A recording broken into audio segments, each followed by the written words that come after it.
Welcome, everyone. This is the Speed Chess Championship. Finals going down here with Carlsen and Nakamura.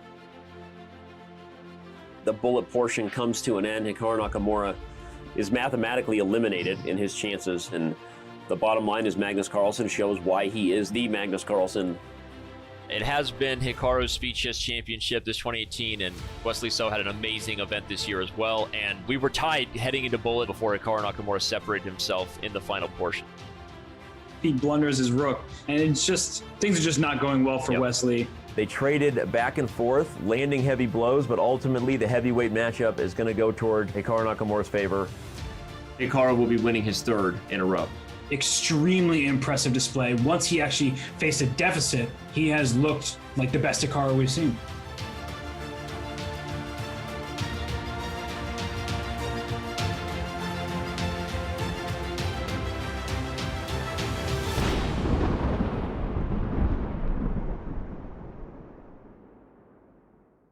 Hello and welcome to the show, everybody. Not the World Championship today, but I think we have the next best thing on the menu, the Speed Chess Championship. We have Fabiano Caruana and Maxime Vachier-Lagrave. But most importantly, I'm alongside Daniel Naroditsky. What's going on, man? I am on. Good afternoon to everybody. Great to be here. I absolutely agree with the fact that this is the next best thing, and I think everybody's going to agree with that. The SCC has been nothing short of amazing this year. And given who we have playing today, this promises to be yet another incredible match. So we have a look at the bracket. Just to remind everybody who's been embroiled in the World Championship action of the epic matches that we've seen so far. And there have been a lot.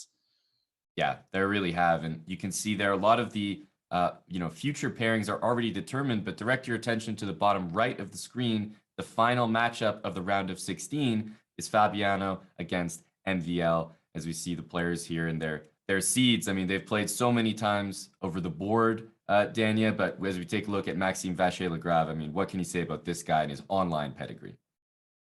He's been playing incredible Blitz since the early 2000s on various sites. So he has an incredible pedigree, lots of experience, and he is known as probably one of the top 5 OTB Blitz players.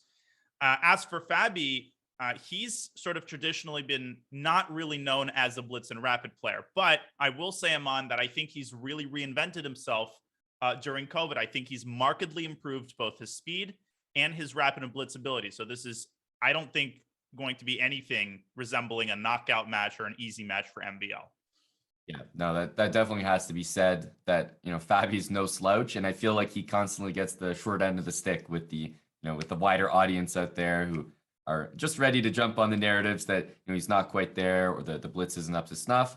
But I think that's a mischaracterization. So I think today's match might be closer than a lot of people think. And before we get into the match, we also want to remind everybody that the Speed Chess Championship that's going to be hosted today is brought to you by Coinbase. Whether you are looking to make your first crypto purchase or maybe you're an already experienced trader, Coinbase has you covered. Visit coinbase.com/chess. Get $5 in Bitcoin when you sign up and verify your account. And guys, we will be back with the players and ready to get this match underway with the first portion of the Speed Chess Championship match between Fabiano Caruana and MVL after the break.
everyone, and welcome back. Before we get into the action, of course, we want to remind everybody that Chess.com is your exclusive Twitch home for the video feeds for this year's FIDE World Chess Championship. Join us for the best coverage around as we watch this year's players, the defending champion, Grandmaster Magnus Carlsen, and his challenger, Grandmaster Jan Nepomniachtchi, battling for the title. Coverage continues tomorrow at 4 a.m. Pacific time, and you can see the great commentary team that we've got there. Dania, we've got a great commentary team here, I'd like to say as well, as we get set for this matchup. Absolutely. Not to pat ourselves on the back or anything. Yeah, you know. Of course, the format should be familiar to everybody, but in case you're new to the SEC, it's 90 minutes of 5+1 Blitz, followed by 60 minutes of 3+1, and the final segment is 30 minutes of Bullet. The increment, of course, is incredibly important. It changes the tenor and the nature of the match, and I'm sure we'll be talking about that more. In the event of a tiebreak, there is a 4-game 1+1 mini match, and if that's tied, then we have an Armageddon to determine the winner. The prizes are also very generous, Aman. Not that the players really need any prizes. They would still give it their all, but great to see that they're getting properly recompensed. Yeah, absolutely. I always love to see that, there's still prize money to play for, even if you're down 10 games in the match, because half of the prize money there is split by the win percentage. So players are always playing for something, which I love. I think we see the players on the cams there. I know we also have Dania, our brilliant smarter chess, the minds from above as they predict how this match will go. And we can see there, win probability 78% with the match prediction 17 points for MVL. How are you feeling? First take on that, Dania? Okay, that's some pretty audacious numbers there. Almost 80% to MVL. Now, it's my God-given duty to disagree with the smarter chess predictions. I wouldn't be doing my job as a human commentator, but obviously I would give MVL the edge. A lot of this is going to come down, I think, to the bullet. But like I said previously, Fabi has clearly improved his bullet skills. He's not going to be losing on time every game. Right. I think we're going to see a pretty impressive performance by him. And it's not like he's been doing anything the past few days to get himself warmed up for the SEC. He hasn't been commentating or anything. I heard he's actually just vacationing in Hawaii. Yeah, wait a second. He might be doing seen something him every day, giving his thoughts on the World Championship match or anything like that. But no, I think it's fair to say that when it's World Championship time, I just feel like everybody's in the chess mood. So everybody is looking at chess more, interested in chess, following the top games, obviously. Even at the level that both of the players in today's match are at, MVL and Fabi, they're following the games just like you and I in the World Championship. So yeah, no doubt both of these guys are warmed up. I do feel like that prediction is a little off, but that's the thing about these smarter chess predictions, man. They're just so accurate that it's kind of scary sometimes. Yeah, I think Smarter Chess does have a very, very good track record, which is why we continue to find a place for it. So despite our protestations, it has been very, very accurate. Yeah, but we'll see. Their blitz ratings are actually quite similar, which is pretty interesting. Yeah, I didn't realize these that. matches. I think it's actually it's often the bullet where it's the smarter chess prediction comes in and says, oh yeah, this is going to be a stomp of a match. But almost always, even if a player holds a big advantage or supposed advantage in the bullet, the blitz is always very close. In pretty much every match I've seen. And then the bullet, you may see a gap develop. But I think the 5-minute blitz games are going to be more geared towards Fabiano. I just feel like more time on the clock, definitely going to be benefiting him. So I'm interested to see if he makes a push early on with the longer time controls to maybe jump out to an early lead, because he might need that in order to protect his chances in the match come the bullet. That's right. And I completely agree with that. I think the 5-minute portion is going to be crucial, and Fabi has to go out of the gates pretty strong. Yep. And we got, as you mentioned, 5 minutes, 3 minutes, and then 1 minute, all with increment the entire time. So the increment is definitely going to ensure things are, within reason here. But we see people flag all the time. I can't stress enough how, sometimes irrelevant plus 1 second is, as it makes you feel like you're not going to flag, which is almost worse than, no increment at all, where you actually do play with some haste. Yeah, no, 1 second, it changes the fact that you don't necessarily have to start playing really, really fast when you're down to 30 seconds, for example. On the other hand, as you said, when the players are down to 3 or 4 seconds, that 1 second evaporates in the span of a millisecond. Like you literally feel like there's no increment, even though there is. Exactly. We see the players on screen there, and I have to say it's a real stark difference. You've got sort of the quarantine beard MVL on one side, and then you've got the freshly shaved and commentating every day Fabiano Caruana on the other side as the players are off. And we see game one. Some amateur play this against Fabi in the U.S. Championship. A couple amateurs were playing this Ruy Lopez in some sort of world match recently as well. I don't know. Who do you keep talking about? I mean, they're not fair. You just expect me to know these references. Yeah, he's a pop culture, man. Pop culture. Yeah, so this is I think it's called the delayed Steinitz variation with A6 and D6. And what we've seen in the Ruy Lopez in recent years is this resurgence of old lines that, 10 years ago were considered to be very much second rate. But I think new engines have found that they can actually be decently played. Ooh, interesting setup here by Fabi, who's, I think, bringing his knight back to F7 hippo style. Yeah, I was going to say, this is almost like the, 30-second chess specialty, F6, knight H6, knight F7, this is the really easy opening to pre-move. But I always say one of my favorite pieces in chess is a knight on F2 or a knight on F7. It just guards all those squares you don't expect a knight to ever protect, because it's usually on F6 and C6, but a knight on F7 covering the G5 square, watching over E5 as well. I find that to be so underrated. So this is going to be an exciting game. He's going to go knight F7 castle, and maybe we'll see an F5 push.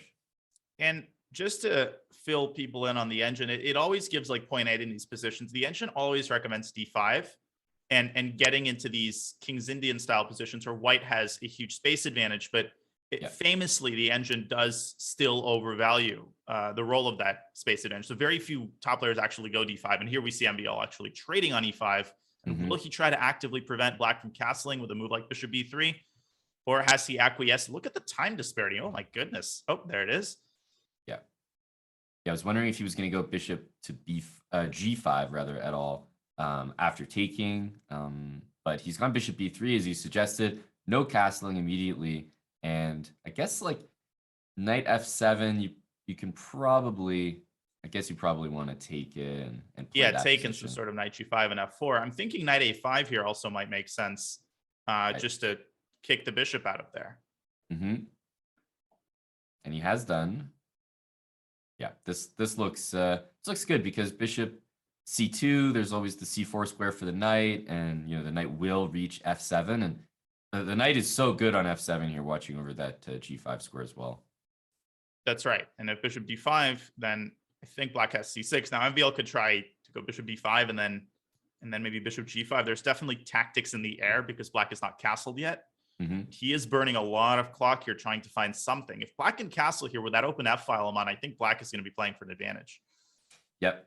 Yeah, I certainly agree. We already see a position where MVL is, 2 minutes down, coming up to 2 minutes. And unless he generates some sort of an advantage as a result of the time invested, he's going to be really hurting come the later stages of this game. So 5-minute chess already seems like a great start for Fabiano with the black pieces here in game one. Absolutely. And there's bishop G5. Fabi has to move his queen. Right. And now bishop D5. So he does go for this line via transposition. Now, what is his idea going to be against C6? I'm thinking maybe he wants to right back. Right back, and provoke a weakness of D6. But then black just takes, and Fabi goes C6. So let's see. He takes a knight F7, though. That's what I'm knight B3, queen takes D6. Wow. Oh. That's special. Idea. Because I think, hey, I was fooled. Knight B3, if you take on B3, knight F7, and it's like, black has everything that he wants in the position. Oh, yeah. But that was very sneaky. And so Fabi going queen C7, MVL. And again, Fabi can't really castle now because of bishop E7, forking the rook and the pawn. So Fabi might want to go knight F7 first. And then I think he's going to be able to castle. But you've got to watch this knight on a5 because after b4, it only has one square and it's not the safest square in the world. Wow, MVL really playing very creatively. So trying to annoying stop. right now. He is. Because I mean, knight Incredibly bd2 by white, the normal developing move, is also threatening b4. So it's like you really can't castle that easily here. Well, the problems are happening on all three sides of the board. First, they were happening on the king side, then in the center. Now there's a threat on the queen side, and Fabio might want to go b5 here or something. I mean, he has to solve but then the problem with his b5, knight. I think you go b4, bishop b3 or something like that. I feel like, you're happy with your bishop on b3 at least in that position. Right. Knight's looking so weird on a5. Yeah, I mean, I would definitely go b4 here and start by kicking the knight into oblivion on b7 and then think later. Although, could Fabi be entertaining b4, knight c4? I don't think so. His pawn structure is going to be way too damaged, I think, after that. Yeah. Even if he does go for it, I mean, I don't think MVL is going to be stopping him. No. Okay, another long think here by MVL, who's down a minute and a half.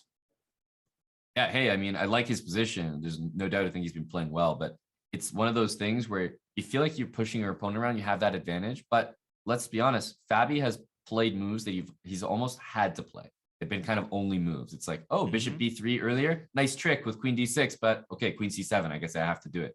And then, he threatened to trap the knight with b4. Okay, b5, I guess I have to do it. So while Fabi's been sort of on the back foot, he's been playing instantly, which has given him a huge time advantage. I don't think MVL has enough to make it worth it.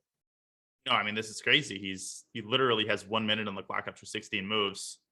I think he's very worried about the prospect of Fabi just casting, but to be honest, I think he just needs to go b4, bishop b3, and a4. I think your position needs a refresh because okay, black is castled. Black is castled. Gotcha. So it wasn't, we were talking about the time spent, and I'm looking over here, and I'm like, yeah, I agree, but then you're really laying into him. I was like, okay, but Daniel, it's not that bad, I mean, hey, I get it. The guy's thinking, but kind of a break here. Let's see what I can do about that. But he is still down about a minute and a half MVL. Right. So, point taken. Right.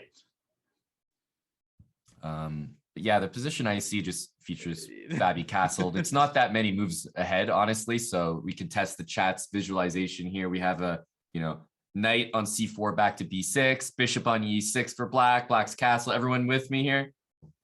Right. I'm a big fan of Fabi's position. Yeah, he's definitely better. Yeah. All right, guys. Visual test here. Right. Okay, I see a few people following along. That's great. No, he's not timed out. I'll give you guys the second by second play by play. Now, a minute 6 seconds now. Yeah, he's got minus 30 seconds now. Yeah, we have advantage Fabiano on the clock and on the board. And honestly, exactly what I thought was going to happen with this position is currently happening. That this knight on f7 is stopping white from being able to do active things. So white's got a decent position, but in a position where neither player has a clear plan, let's say, I always feel like black's doing well with time advantage. It's worth a lot. Yeah, no, for sure. And yeah. All right, okay, guys, so we will be getting you that. Yeah. Stay tuned, for just a second. Because it's going to come just boom. All of a sudden, it's going to snap 20 moves in a row. And you guys are going to see an immediate advantage develop for Fabiano. Right. Yeah, we have a Lagrave time situation here. Hilarious. A real knee slapper. All right, time's evening up. Okay. And I think there's no question in my mind, we can speculate about Fabiano's abilities in Blitz, but I just feel like what is true is that the instincts when the time gets low are going to be in MVL's favor. Yes, favor. He's more used to that. He's dealt with time pressure, and I feel like he's more comfortable having low time than Fabi, but we'll see. Oh, yeah, for sure. I still think he's the more experienced player. Okay, so as we are working on this, we wanted to remind you of something. Oh, what are we reminding people? We are reminding people of all of the wonderful networks and socials on which they can follow Chess.com. Oh, awesome. Of course, we're reminding people about that. There you go. And I didn't know that Chess had a TikTok. I had no idea. Oh, right. I didn't know that either. Okay. Chess on TikTok. And guess what? We got the position back. Well, I mean, guys, we just had to remind you guys where to follow Chess.com on socials, and look at that. Position returns immediately. Coincidence? I think not. I don't think so either. I think the gods were just waiting for us to share. Whoa, and what a crazy position. Fabi has just given up a knight. Yes. He's, I guess, winning it. Rook h3, and then you can take e3 anyway. Yeah, we'll see bishop e3, king h1. c3, queen g2 mate, so king h1. And then, I mean, black can even try like, man, I'm almost thinking of like rook f6 or rook f7 here, like rook 8 to f7, so something crazy. Right, because of the mate ideas. Okay, so he forces the trade. Okay, that makes sense. White has f6 ideas to open up a check on the king. Whose king is getting mated? That's entirely unclear. MVL with 10 seconds. I feel like he's got the shorter end of the stick here. Yeah, these mate threats are so scary. Tough to deal with. King h6, like, no more checks by white. Uh-oh, yeah, you gotta. Forces, but look at black's, well, both of their pawns are Bishop actually D2. on the worst squares possible, but black comes first. He's just gonna whoop, whoop, whoop. Oh man, these pawns are getting vaporized here. Yeah, they are. Rook h6. Completely lost. Rook, King yeah. f4, rook d2. And even a rook trade is not going to save white. That's mate. Oh, rook g2 was maybe needed there. Ooh, black has to be a little bit careful. Uh-oh. Yeah, bishop d4 mate is threatened. Okay. These pawns are just going. And Viol's like, I want some of that too. In fact, he's like, no, I'm only giving you one pawn. Yeah. Yeah, unfortunately, it's tough for me to see the way that white survives this, because he's just so many pawns. Quite an amazing job of holding this together so far. But yeah, they're coming at him from both sides, because f3 is going to be hanging and this pawn is going to be pushed. Okay, so he's given up a bishop, but black is going to preserve this pawn pretty easily, just tying the bishop to it. And resignation, Fabi wins the first game. Yeah, so I said, 5-minute portion, this is going to be Fabi's chance to come out swinging, and I think he has. That's definitely a statement. He comes out, huge time advantage, and I was impressed with how he managed the low time situation as well. Didn't look like he missed a beat. Yeah, no, and I think already he's proving people. I do think there's a category of people who think, yeah, Fabi's going to lose every single Blitz game he plays. Not even close. And even I would say like a year ago, when people were talking about Fabi being worse than other players, it's all relative, right? He's still incredibly strong. Yeah. C4, so indicating, knight C5 on the horizon, knight B4 as well. D3 square is looking tender. It's often where these knights want to jump in. And this is a classic struggle. You've got two bishops for white. Black's happy voluntarily, and then play on the dark squares, which is pretty typical for these Benoni style positions. Right. So all right, so bishop, I guess. 97. Okay. And Viol seems to have a pretty nice Benoni structure here with this knight coming to d3. I think so. The bishop on f3 always feels a little clumsy because you sort of want it back on e2. So you have the knight or the bishop back on f3 after black trades it, and then you usually have to go bishop back to e2 and waste a few moves. Right. And pawn being weak as well. Right. Yeah, this is actually very hard to play for white. I mean, the computer always gives equality in these types of positions, but so many weak. I mean, when one side has all the weak squares, it's just practically speaking so easy to play this with black. Exactly. And, ways to liquidate the position like bishop d4 fail to so many different reasons. Knight d3, bishop takes d4, knight b3. So it's not easy for white to get any pieces off the board. And the bishop on e3 is so valuable for white, it's not even clear that you want to trade dark square bishops. Right. And there comes the e4 pawn. Fabi recovers the pawn on c4. Now, there is the possibility of black taking twice on c3 with a fork, but white can neutralize that, I think, with bishop to d2. I mean, MVL could go for this line and then just go queen f6. That's what I think. He is going for it. This looks amazing. This is in a side coming to e5. Black is up a pawn. This is also kind of an opening disaster for Fabi. It is an opening disaster. Then knight is going to go to c5. It's going to protect the b7 pawn. And it also cannot be attacked by any pawns on the c5 square. So it's just a dream for black. Right. Oh man, yeah, this is so good. The move a6 is going to appear on the board soon because black probably needs the e8 square to challenge the white rooks. So yeah, we do see it immediately. Makes a lot of sense. Rook f8, king f8, and queen f6. I think black wrangles control the e file and the game. Right. Yeah, no, this is completely losing. Yeah. No, MVL not winning this is egregious. Yeah, for sure. No, this is nice game though. He took a Benoni and he made it look straightforward. I mean, making the black pieces look pretty strong in the first two games that we've seen. Yeah, no, this is and this is one of those positions in which there's absolutely, I always like to point this out. Lost positions are not all the same. Some positions they're completely winning, but you have to find sort of one clear path, such as when you're attacking, for example. But these positions, you're down a pawn, you're losing a second one, and there's absolutely not an inkling of counterplay. Yeah, it's like, false reassurance. Hey, don't worry, man. You're not getting mated by force or anything. You're just losing in every other possible way. There's just no hope for you, period. No, queen f3, you can just take on a4. Whoops, I did not mean. I mean, by the way, you could even take that pawn. Nothing wrong with that. But that opens the diagonal for the bishop. Yeah. And in such situations, yeah, you want to avoid giving your opponent a single source of counterplay, whether it's a file or a diagonal, as much as possible. But also with almost 4 minutes on the clock. Yep.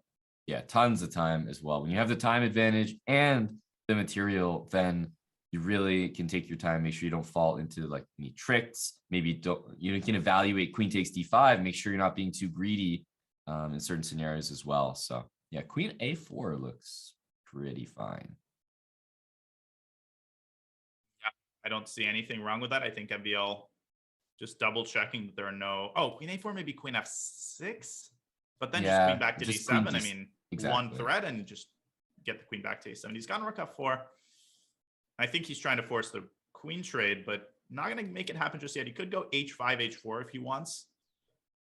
I suppose this pawn on a4 is not really going anywhere. I mean, it can go to a5, but there it shall remain until its death. Yeah, exactly. I like queen a4. Keep in mind, in a weird way, rook c4 was actually a threat there. So you can't just play a random move like king g7 and plunder. No, yeah, rook c4. I mean, yeah, rook c4 was a slightly serious threat. He finally takes the pawn on a4, and I think Fabi might just resign within a couple of moves. I mean, he'll probably go rook e1. Yeah, of course. And, why not try to get the rook to e7? But once that fails, then he is officially out of ideas. That's right. Now, rook e1 makes sense. You want to get the rook in. You can't go to e8, but e7 is available. And queen c3, note queen d4 is such a strong response. Blocks the check, threatens f2. That's right. And then the pawns are going to start rolling. Yeah, this knight is just a monster on c5. Guards both of the a6 and b5 pawns. I mean, it's on a dark square. This position is so tough to play. So tough to feel inspired to even make the next move as white here. It just you literally terrible. It's basically Zugzwang without really being Zugzwang. Because there's nothing you can do for your position. Like, imagine that white plays rook e7 here. There's nothing more heartbreaking than this move because it threatens 0 things. It's just like, so much of nothing. It reminds me of the story of there's stories of veterans who, hid in a cave during World War II and then they emerged 20 years later. with their guns drawn and let's go fight. But unfortunately, your fellow soldiers have departed. Yeah, exactly. That rook on e7, all right, just came out of the caves. Let's go. By the time you Ready penetrate for enemy battle. lines, it's all the land has already changed ownership. Queen f6, queen takes h4, by the way, as a third pawn. Okay, MVL deciding on the prosaic h5. Yeah, it's one of those positions where there are no threats. So yeah, you may as well play h5. Oh, that's Right. a really nice move. Oh, and queen f6 coming up after king h2. He wants to not only fork the pawn and the rook, but take that pawn with check Brutal. and resignation. Yeah. Nice comeback game for MBL to tie the match at 1 apiece. I don't know why that was funny, but you never know when 1e3 is played, whether it's a mouse slip or it's actually the choice, because it's not such a bad move, right? It often transposes into an English as it has here. I would make 2 bets. 1, that it's a mouse slip, and 2, that he'll never say it's a mouse slip. Yeah, that's a very good theory. Yeah, you'll never admit that your first move, that you got off on such a great foot. I think it's called the Van Cruys 1e3. The Van Cruys defense. Yeah. That's there was a guy, Van Crete long ago, he mouse slipped and he's like, man, I'm never Right. ever admitting this. I'm just gonna name the opening and we'll call it something brand new. In the 1800s, yeah, it was. I mean, you could basically play anything and call it your opening.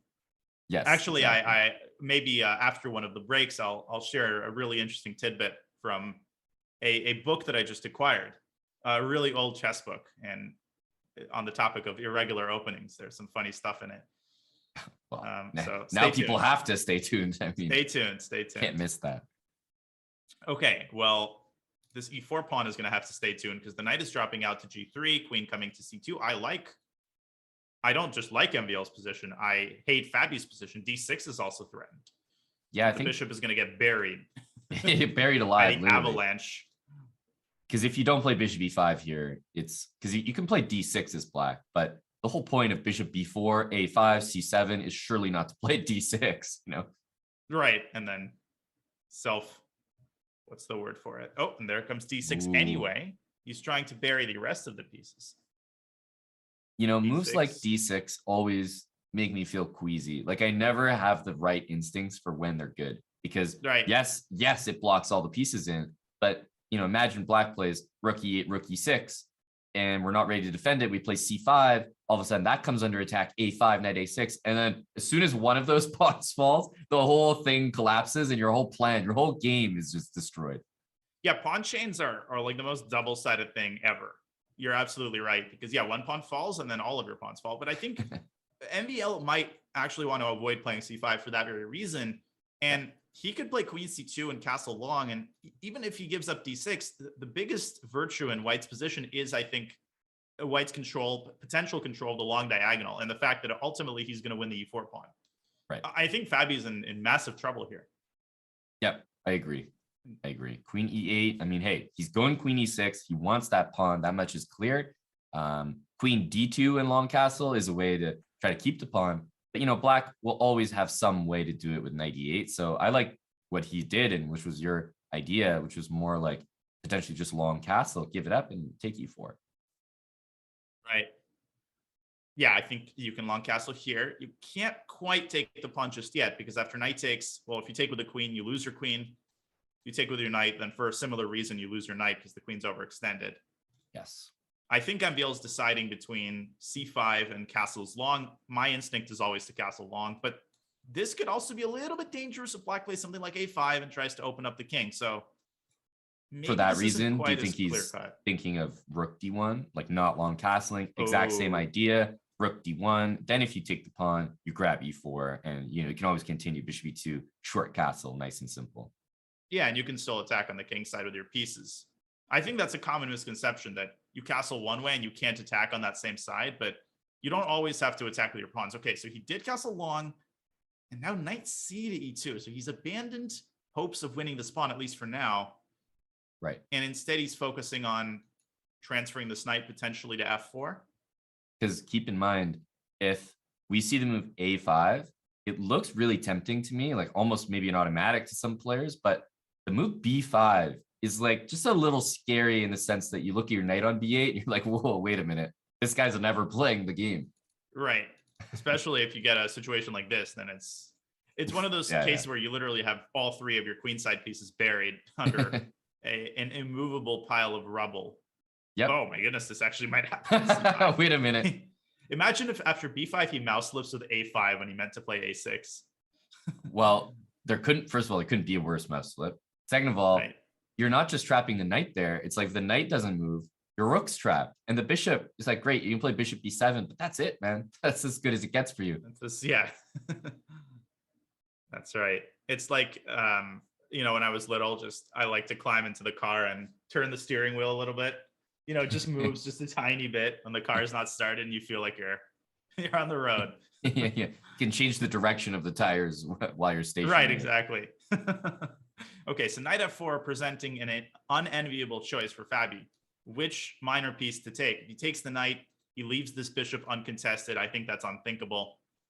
I would, but take where the does the bishop queen go? on b2 and queen e5. Yeah. And then He how did is take on f4? Yeah, wow, very committal decision. Ooh. I think the eval bar is on my side here. Dude, I am giving real consideration to b5 here. I'm just saying. Yeah, no. Like I'm sacking that pawn and trying to make a statement. Right. I don't need any of my other pawns because you're playing Exactly. down 3 pieces. Queen d2 instead. To add insult to injury, the queen on g4 could very easily get trapped. For example, in the line that I'm showing right now. Oh, gross. And it doesn't get any better going, bishop e2, queen h4, knight f5 is another trap. Oh my Oh, actually, goodness. f2 hangs there. Maybe it's still trapped though. Yeah, or this queen's g7 very- falls. It's a massacre. Because you're also getting mated at the same time. Yeah, exactly. Pick your poison. This is one of those positions where in the 60s, somebody would resign and sort of take the cigarette out of their mouth and applaud, very good game, very good game. Yeah. It's like I don't know if you've seen the opening scene of one of the Bond movies that has a chess scene. I don't remember. I think it's From Russia with Love. I have. It's like the most like 50s chess tournament vibes ever. It's like Venice International Grandmaster Tournament. And they all have cigarettes dangling out of their mouths. And when the villain wins the game, his opponent says, "A brilliant coup, I resign." And he gets up and smiles. Like people don't smile anymore when they resign. Yeah, exactly. No one's happy. Okay, knight c6, bishop e2 has happened. So the reason that the queen is not trapped must be queen g6, But f5. f5, and e3, and then queen g5. Oh, that's going to Has solve to all be. the problems. It has to be, because otherwise you're so dead. Queen h4, What queen about- e6 are immediate losses. At e3, there might even be queen takes e3, trying to trade this on your own terms. Just sick. I Yeah. think Abiel might do it. I think he Yeah. might play queen takes e3. It's very cheeky and it's hard to resist. There it is. But in Fabi's position, his game was so bad that it's like he's forced into all this, so he doesn't have a say in the matter. Wow, if I knew 1e3 was winning by force, Abiel Yeah. should have told me this earlier. Exactly. Now you know. Okay, gotta take f7, I would imagine. I would imagine. Looks like the better pawn to take. But I can definitely see the idea of sidelining the king more, but okay, takes f7 seems so hard to resist, followed up with bishop f3. Yeah, and then bishop d5 is actually a threat despite the presence of the knight on f6, because if you take it, then you get forked. And this always happens. Okay, he's taken on h7. But still, bishop f3 looks very strong. It doesn't really change the fact that bishop d5 is a threat. No, not at all. I mean, anything should win here. Bishop d3 check, and knight f5, rook e1. This is Maybe he's close to going- being resignable. You might just be going simple, like bishop f5 and rook e1, that kind of thing. Just going for domination. h4 Ugh. looks great. Yeah, h4 looks like it would be snapped off there And immediately. the sad thing is, even here, black can't really take the pawn because of bishop takes g6. Yep, this is rough. 95, trying to close some of the diagonals, but And I think you can just go h5. You don't necessarily need that bishop to make h5 sting. I would don't rather know have the if dark bishop square takes- bishop Oh than the light yeah, square I don't bishop like here. bishop takes c5 at all. Yeah. I still think it's winning, but Yeah, definitely. because now he switches over to the e file, and as soon as he plants a rook on e7, it's over. Wow, that's a super crafty move. It is. It just shows you these players, they never die. Yeah, no, exactly. I mean, I think anybody who actually beats somebody like Fabi deserves the instant world champion title.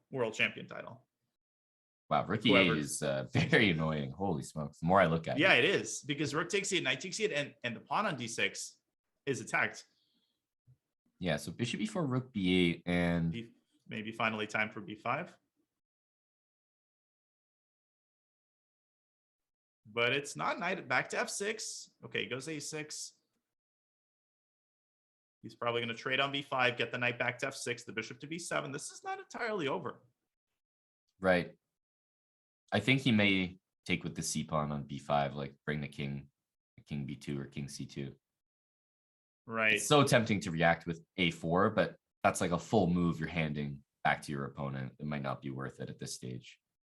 And MVL now down to 30 seconds. It's pretty crazy. I feel like he had 2 minutes to Fabi's 10 seconds, and now he's taken almost all of his time. I guess F. Okay, he lets the king get to e5. Wait, now maybe takes an a5? I like knight e4 and then maybe f3, sort of cement the guy. Rook e1 also looks good. Oh, but then king d4. Oh, yeah. King d4 must be the move. Could even go knight takes c5, probably. Yep. And now there's apparently some sort of a mate. Maybe like knight g5, knight f3, and rook e3. Yeah, the brilliancy is coming. Knight g5, knight f5, though. I was going to say there was like f3, knight f2 with rook e4 mate. And now g4, Now G4. knight d4. I think he might have missed that. I agree. I think he did. Rook e7. Oof. Rook takes Goodness. d7 is threatened. Nasty. King e2. Now, the last problem to solve here for MVL is how to extricate the rook from d8. And knight e6, rook e8. Yeah, it's over. This is the problem. It's like that they really don't die, because I would have said that Still, Fabi is doing a literally amazing job. But the problem is MVL is also doing an amazing job. yeah, people forget that. Like, Fabi has great defensive technique, but MVL's not letting him go. Yeah. Even with that technique. Like, he made maybe a few inaccuracies, but then he picked it back up again. Yeah, I was never in doubt, put it that way. You know, when these guys at this level have a winning position, it's like there's only so much you can do defensively. If they know, Right. you know, if they know enough good moves, it's just a win. There's nothing you It can was do. it was too lost. It was too lost. Okay, Still, so MVL impressed. 2 in a row. Yep. But Fabi, he's got to do a better job in the openings. I mean, both of the last 2 losses, I think, were largely caused by opening play. And okay, I think he's heard the message. He goes h4, which of course is now popular in literally every single opening. Yeah, it just doesn't matter anymore. Play h4, and if it's legal, it's probably good. Right. Although to me, it also is incredibly committal, because you can still castle short, right? And I think a lot of people don't realize that even though you pushed your h pawn, you still have a relatively intact pawn shell. The question is always, do you go h6? Do you keep the pawn on h5, or do you trade on g6? That creates a lot of complexity in the position, these kinds of choices.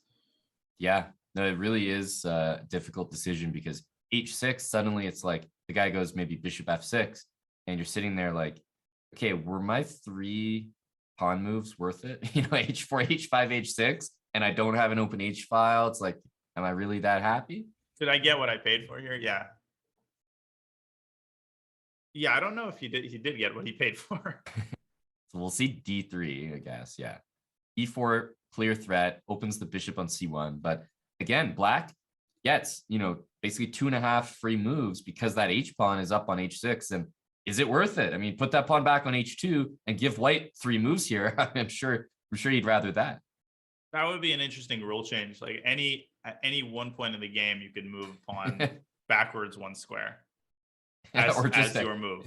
Anytime you declare a plan of multi moves, you can just take that entire plan back at any point. Right. Like h4, h5, h6. Yeah. Back to h2. Rook b1. potentially preparing the more traditional plan of a3, b4. The problem is that black has c4 at some point because of the pin, and the rook on b1 can't really move because b2 is hanging. Again, I think Fabi is not in great shape here.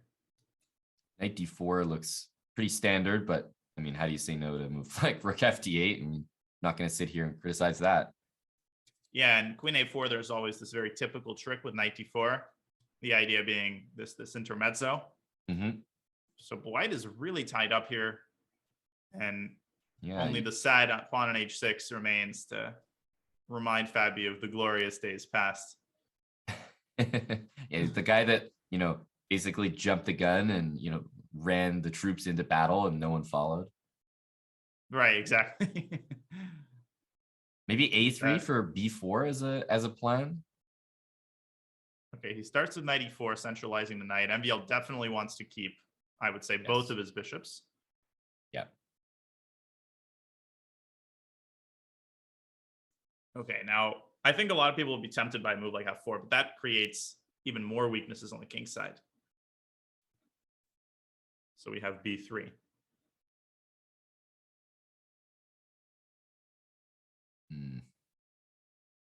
Bishop h3. Yeah, bishop h3 or maybe like knight b4 back to like d5. Knight d4 always going to be a good move as well. Yep, he's gone for bishop h3. And yeah, now the question for Fabi is, it's not that there's any immediate threats, but ultimately black's going to trade, centralize the queen, and then f5 is going to become a problem. Mm-hmm. You pointed out the c3 square. There's a lot of uneasiness going on here in white's position. Yes. You just get the sense that things are not too far away from collapse. Correct. I feel like when I try the English, I always end up in these kinds of positions. Like I have pawns on d3 and b3, and then nothing else is going for me. Maybe a loose cannon on h6, and that's about it. Right. Now, if the knights disappeared, like knight on c6, knight on e4, I feel like that would favor black, which leads me to maybe think of knight b4, knight d5, knight f6, and then get the queen to d5. Yeah, I liked that idea. MVL going very concrete f5, which has the drawback of weakening some kingside squares. But on the other hand, how is white going to exploit them? Yeah, and queen d5 is happening, you know, whenever he wants it. He's trying to exploit it by getting his queen to c4. Who benefits in the event of a queen trade? It's kind of hard to say. And in these positions, it's kind of funny. If black doesn't play queen d5, you know, white plays queen c4 check, king h8. Queen f7 is the nasty move. Like it's really hard to defend the squares there. So right, there's like three different checkmates. Yep. Okay, f3. Van Feingold just cringed. I feel like I'm still thinking of like knight e5 to f7. Like I feel if black gets rid of that knight, king on f7, then he's like totally safe. Yeah, and in some distant endgame, black could play like g5, king g6, and finally pick up that h pawn, which for the time being thinks it's safe, and it's a passive spectator. It's got front row seats to the action, but I feel like days might be numbered. Okay, so a5, MVL continuing to get a hold of these squares. Maybe he wants to play e5, although that would be also pretty committal. Very, yeah.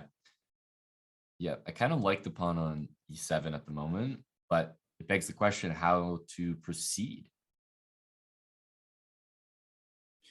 Okay, e5. Now Fabi would, bishop g5, I was going to say. And he continues to try to weaken the dark squares around black's king. It's not that he's going to deliver mate, but he could at least try to create some counter threats.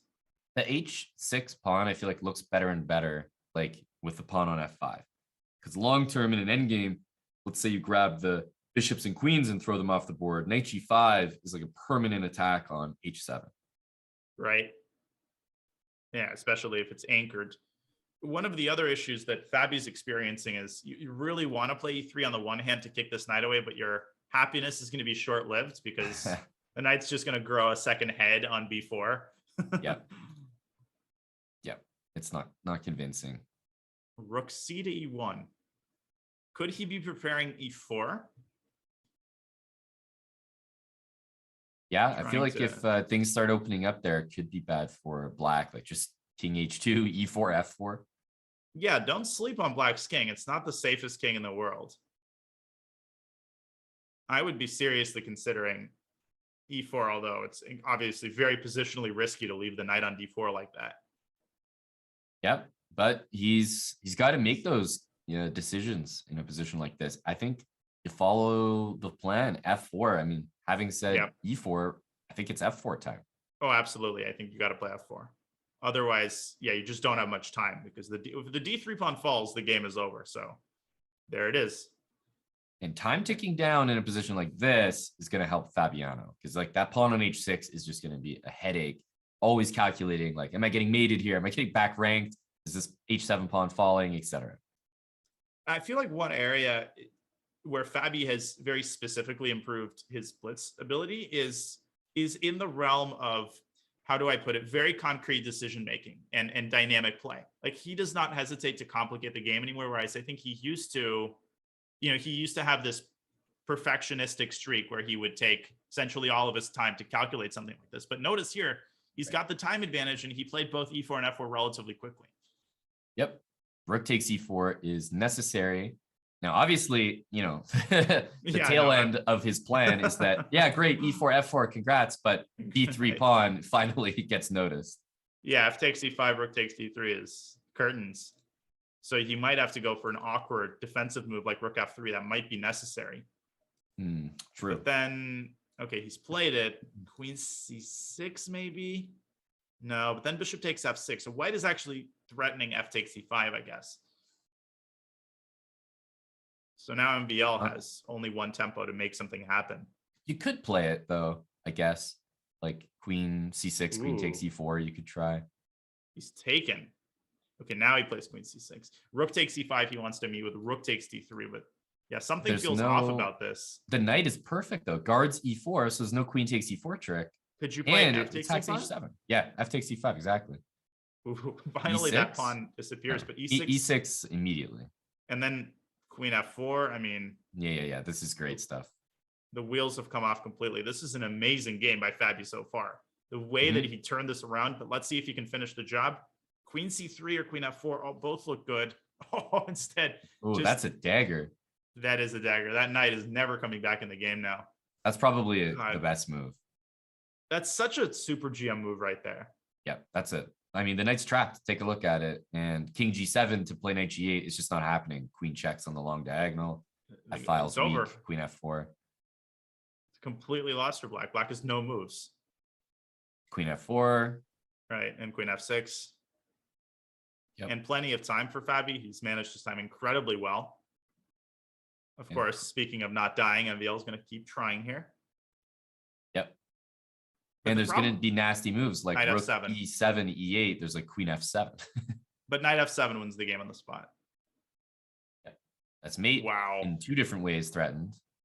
What a defensive... I hesitate to even call this a defensive effort because Fabi literally ended the game with checkmate. But his position looked very precarious at one point. And this e4, f4 plan, that was awesome. Yeah. That was awesome. And the match all tied up at 2.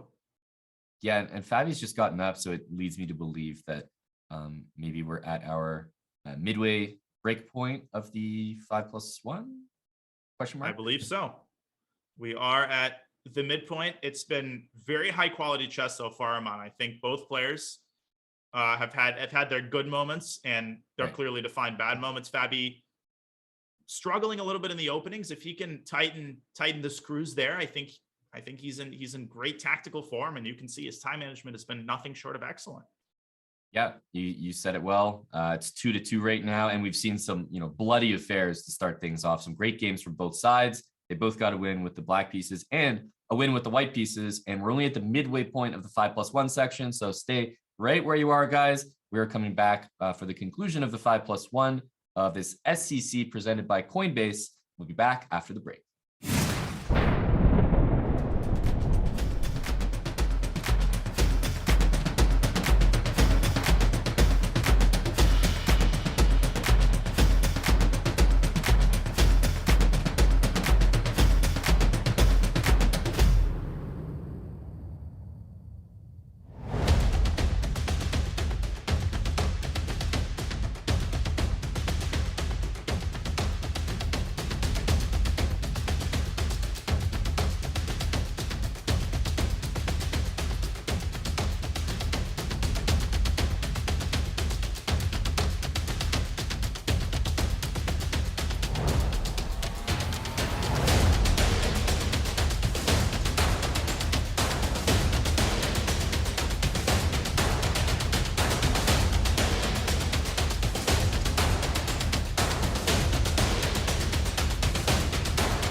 before we get you guys back into the action of the 5+1 segment, I want to remind you guys that Championship Chess is just getting started this December. Don't miss the full coverage of the World Rapid and Blitz Championships live from Kazakhstan, December 26th to 30th, right here on Chess.com.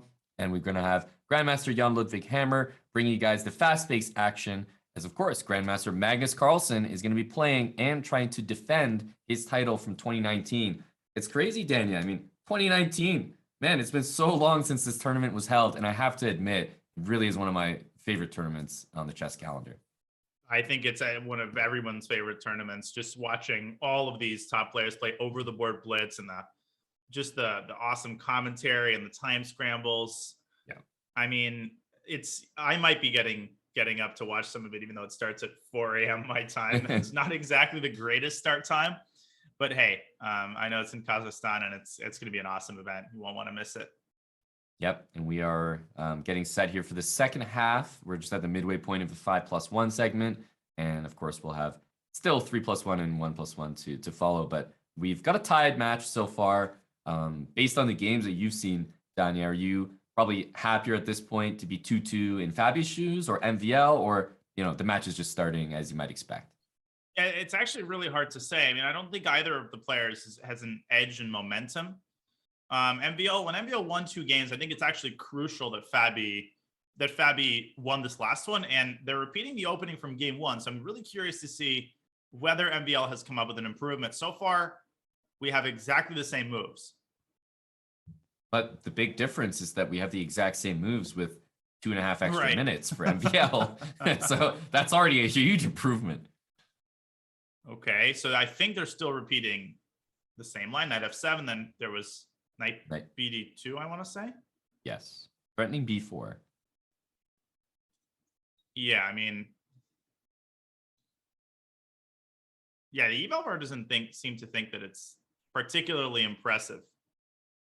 No, I think but last time it it's- was more the time spent by MVL meant that when he got to the middle game, he wasn't able to use the time that he might have needed to make some important decisions, because certainly White has the advantage here. So I think with that extra time on the clock and maybe the fact that MVL might have checked the position, I think he's, very happy to repeat this. Yeah. No, and what's important is that he sort of neutralized the power of the F file. From Black's perspective, yeah, this knight on A5 is problematic. You could try to go knight C4, but then bishop B3 seems very unpleasant. Actually, then you can take on E3. So knight C4 happened, and I think MVL perhaps should not have allowed that. I don't know. Yeah, bishop takes and okay, bishop D3, bishop E6 looks normal. Okay, I mean, bishop C4, it's unclear. Okay, C4, MVL trying to make stuff happen on the queen side. Fabi doesn't necessarily have to react to that. I mean, he could play B4, but he could also just play bishop G4 or bring his A rook into the game. I think This is where I about like the knight on balance. F7. Like the D6 pawn's so weak, and the bishop on E6 sitting pretty because there's no knight G5. And the knight on F7 is kind of a hero in that both regards. it really is. Yeah, it's covering, as you said, in game 1, all of these squares. Rook C1, Rook C8, the classic. Yeah, exactly. MVL, I think this might be a slower stage of the game where we might see H3. Oh, there it is. And perhaps doubling on the C file.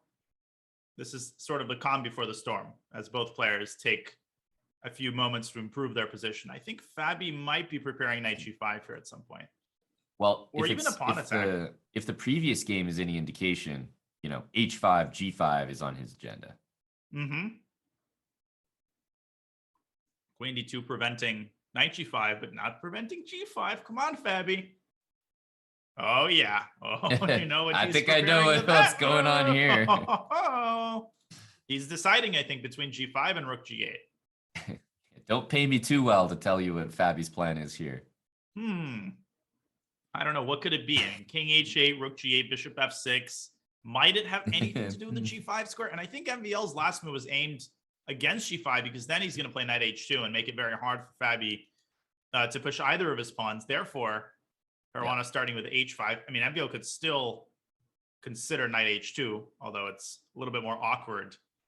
And what with he no did light last squares to time control. was he did like g5, knight h2, g4, takes, knight f1, and he went knight g3, tried to get into f5. So just chess players are creatures of habit. So I feel like unless he wants to mix things up here, he might be, reasonably comfortable with that after g5 and say, okay, that worked last time, kind of handled the position, and then maybe go for something on the queen side like a4, get an open file. And again, it cannot be emphasized enough that at this point in game one, I think he had about a minute on the clock. Exactly. Less. I mean, or minus 30 seconds, actually. Well, Rook fd8, okay. Rook g8 back to d8. For the time being, abandoning the idea of trying to go g5, which is, of course, impossible because the h-pawn would hang. What you absolutely don't want to do is go h4 position. Yeah, exactly. Yeah. Do not want to do that. And the move g5, even if it was possible here, less desirable because like knight g3 and the light squares start to feel the pressure. I think one thing to just observe in these top games is just the way that they expertly disarm attacks before they even happen. That's why you don't see, these players get checkmated very often, because they just do not allow the attack to get, to wind up. They nip it in the bud even before it begins. And the moment Rook G8 was played. They do, but the nice thing about it is that sometimes you can still force it. Like in Black's position, you could still find a way to play g5, but then they would expertly just dominate the position and make you look foolish for doing it. Whereas in my games, I disarm the attack, but they still attack me and it just works. So right, exactly. But combo. they just take all your pieces and then you resign. That basically is what happens when you try to attack a top player. I mean, I experienced this against Wesley in the oh my God, it's because the World Championship. who do I think I am? Daniel Naroditsky, everybody. Right. Big emphatic applause. So in the US Championship, I sacked a piece against Wesley. It was a justified sack, but he took it. I didn't think he would take it. And then 5 moves later, I was completely lost with no attack. But then I found a perpetual. So it worked out in the end. But that was what I was thinking as he was just grabbing all my pieces and pawns. Exactly. Yeah. There's the long-term dream, a hope and a prayer of like pawn to c5 for Black, and then knight d8, knight c6, knight d4. If it ever happens, Black will be in a very good position, especially look at those bishops on the board. The light square pawns for White are not good for an endgame. And White has a not so distant dream of getting the knight to d5, even at the cost of trading the light squared bishop and planting a queen on d5. It's hard to say who's better. I mean, Caruana's position is a little bit flimsy, and it's kind of the floorboards are creaking, but it's not entirely clear how to break through. No, and the h5 pawn is so key. If White could play bishop g4 here, trade those light square bishops, Black's position would be horrendous. Knight e3, knight d5 to follow. Yeah, resigns. So knight gets to d5. Okay, call it a day. Yeah, and this is reflected in the fact that MVL taking a significant amount of time here. I think he might end up just, but knight e3 might have run into h4 and knight g5, so. Right. Goes knight h2, potentially getting the knight to f3. Although still, you're going to have to watch for h4. Oh, there he goes. There he goes again. So knight f3, h4, knight g5 check. I think he was planning g5 against knight f3. Right. Old wine and new bottles. Yep. Knight f7 again. Look at it. Hero. Guarding d6. Right. It's doing everything. I wonder if you like knights on f7, Aman. You didn't really make your stance on that entirely clear. I'll make sure to do so. We have a long show, Daniel. So I think when you're commentating, it's good practice to just clarify your position on things, right? Just a little pro tip. Yeah, it fills the time. A4? A4 is it's something else to worry about. Definitely. Double-sided sword. Yeah, I mean, if a file opens, yep. Who benefits? Okay. It's like start of Hunger Games. I mean, who can get the access to food? Yeah. Who can get that trust A me, file? The food is going to benefit Fabi here. The doubled rooks on the D file don't make a good impression. They're just biting at a pawn that they'll never really be able to take. Right. I mean, there's obviously, in the event, for example, the queen moves away, there might be a sack on d6 you could force your way through. So I think the queen for the time being is also integral to the defense. And finally, we have a g5 side. I think h4 was maybe a threat there. h4 and knight g5, just like undermining the d6 pawn. So are we going to see the creature of habit takes knight f1? Old wine and new bottles. Gotta or wait, is there? No, there's no knight takes g4. This almost works. But there's a block in the end with rook h4. Right. I'm talking about this line with a quote unquote fork at the end, but it's not a very effective one. Yeah, this makes a lot of sense. Queen g5. So we're not necessarily going to see checkmate, but in this, oh, and there's rook takes d6. Ooh. But this is more out of desperation, I guess. Definitely. Probably trade queens. Maybe take the pawn on b3 and like right g6. Yeah, just stabilize everything and invade with the other rook down the a file. This b3 pawn is going to be obviously problematic, although white can park the bishop on d1. And I think you do want to get those queens off. It might seem like maybe you could wait or something, but I think you want to get them off straight away. Don't want to deal with queen takes c5. Right. And now MVL is going to have to somehow arrange his pieces, knowing that the a file is going to open up. Maybe king h2, king g3, and then bishop d1. I'm not exactly sure. But king h2, there's going to be takes and rook a2. So what about just g3, bishop d1, king g2, and say, all right, dude, what are you going to do? Come at me. I've got rook c6, rook takes c5, right? You know, some ideas there. Yeah, black could lose this in a heartbeat. If you lose even one of your pawns, everything else kind of collapses. So Fabi has to be careful. I understand that Evalbar is getting +1. G3 is not out of the question here for black. I think he's thinking about it. There it is. That's why I wanted to play g3 actually, because bishop d1 I can play once the b pawn gets attacked, and I wanted to play g3 to fix the pawn on g4. Yeah, great sense of the moment by Fabi, realizing that he only had one opportunity to do this. And MVL going after the c pawn, but now his king is in trouble. Fabi's activated his other rook.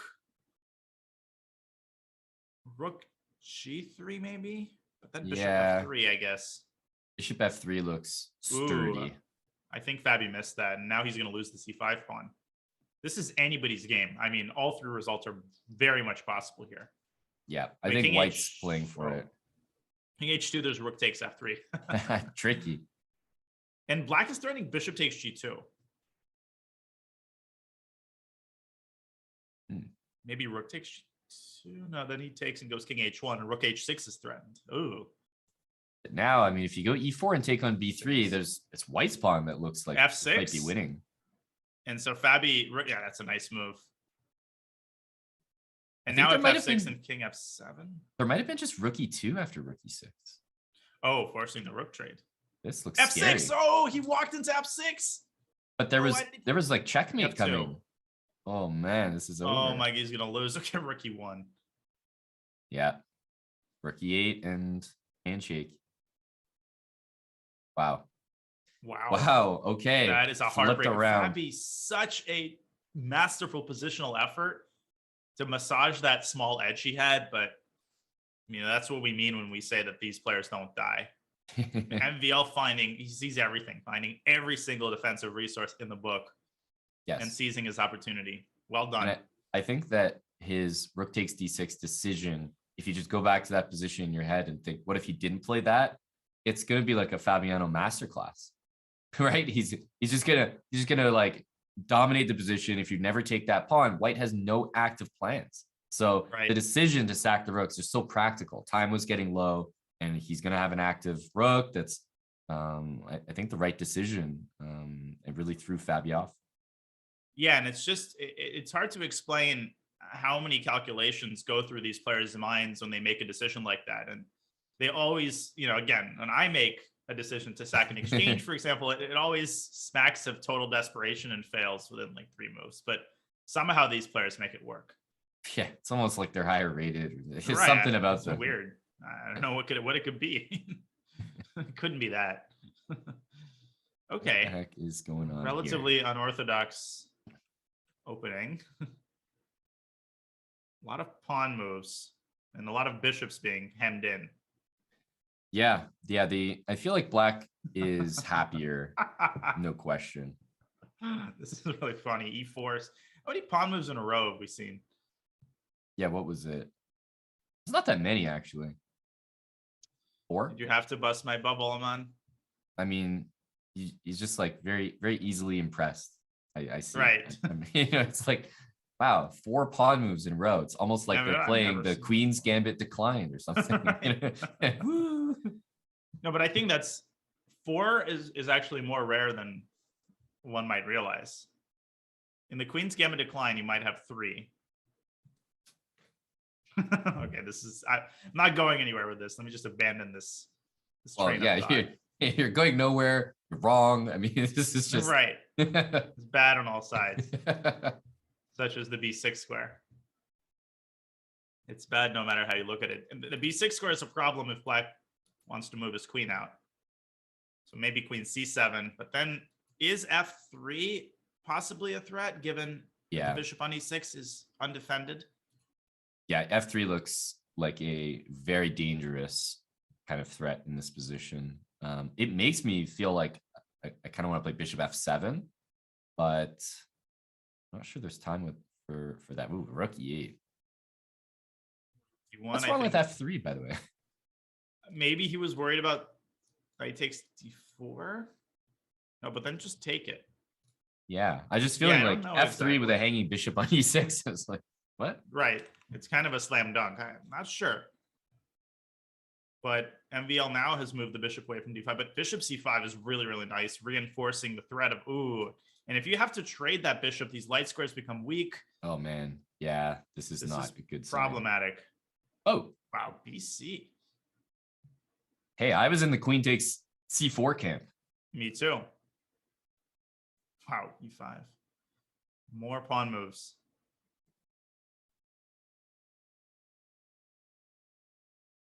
So D takes E5, queen G5. You don't really want to go queen C7, surely, and allow bishop D6 and C5. So I assume queen G5 just to threaten E5 Right. in one go. Although there, white does have H4. Yep. And this shoehorns the queen into an undesirable trade after queen H6, bishop 8, bishop E3.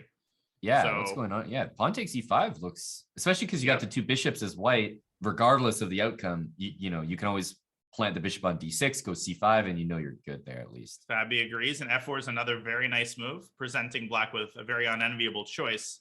If you don't take en passant, then look at that monster on E5. If you do, Have to you take walk it. into bishop D5. So I'm not sure which is the lesser evil here. I think If they're you both don't pretty take evil. that, C5 happens, and I mean, you can just toss in the towel at that point. Right. Yeah, that bishop is going to survive a nuclear apocalypse. I mean, Oh yeah, that's a stronghold on D6 for sure. C5 and then queen B5, rook B1. And then the Hey. bishop on G2 is eventually going to reactivate itself via F1. Yep. And you know what? By the way, I find this move to be crazy, but I realize why. So if pawn takes on F3, bishop F3, bishop takes E5, bishop D5, there might have been a bishop D4 move. Like a bishop D4 discovered, Oh, like check attack.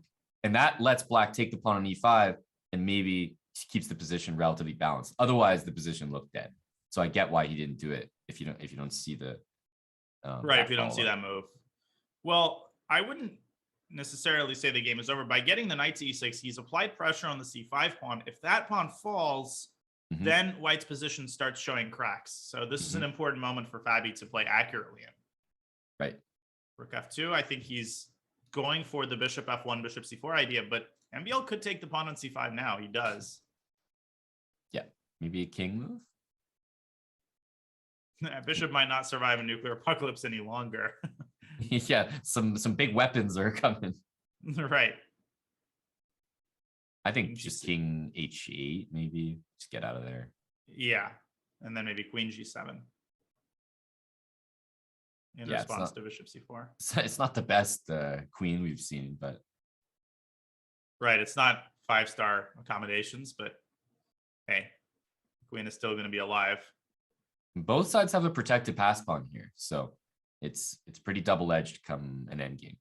Right. Yeah, right now, bishop c4 is not technically winning the queen because of knight e6, Right. but you certainly don't want to pin yourself like that. So it is, operatively speaking, it is a threat. Hmm. Knight, oh, e3, wow. So knight e4 Double-edged is decision. happening, right? If rook Yeah, e2, then you're coming with knight e4, Oh, and for knight sure. takes c3 threats are massive. Yeah, rook e2 also blocks the bishop. So if I wanted to go for the pawn, I'd go probably rook f3, but then still knight e4. And again, bishop c4 is impossible because Yep. now it's defended twice. That's very crafty. So maybe rook c2, at least getting over to defend the c3 pawn once, and maybe after knight e4, then either like c4, for example, or like, yeah, but the d6 bishop is falling. Right. What happened to our apocalyptic survivor? Yeah, no, nothing. The bunker got destroyed and rook c2 played. I like that decision, although it's not an easy one to make, just kind of leaving this pawn on e3 alive. Hmm. And there it is, c4. Okay, but this looks tough. Like I'm in the business of like maybe bishop takes d6, rook c5, rook d8, and getting on all of these dark squares. Yeah, allowing c5 looks really unpleasant, and then we can Hey. resume our talks of the nuclear apocalypse survival. He can't do that. That'll survive an apocalypse. Right. Yeah, I love when you have doubled pawns and one of them replaces the other one, and there it is, takes in rook c5, as you predicted, covering all the important dark squares. Right. It's anybody's. I mean, this is a That pawn as on double-edged e3 as is it gets. very dangerous. Right. So where does the queen go? b6 or b2, b3? I mean, you might run into knight d2 in response to queen b3, so I'm not sure about that. I mean, queen b6 feels good because you're threatening d7. Yep, you might be And forcing queen You're b7. watching the c5 rooks, you're tying the knight down, and if the rook on c5 goes like rook c6, there's also queen takes e3. Yeah, queen takes e3. Right. And now baby bishop g2, trying to pry that rook away from c5 by attacking its defender. Hmm. And to me, bishop g2 is just sort of automatic, but obviously you could also go,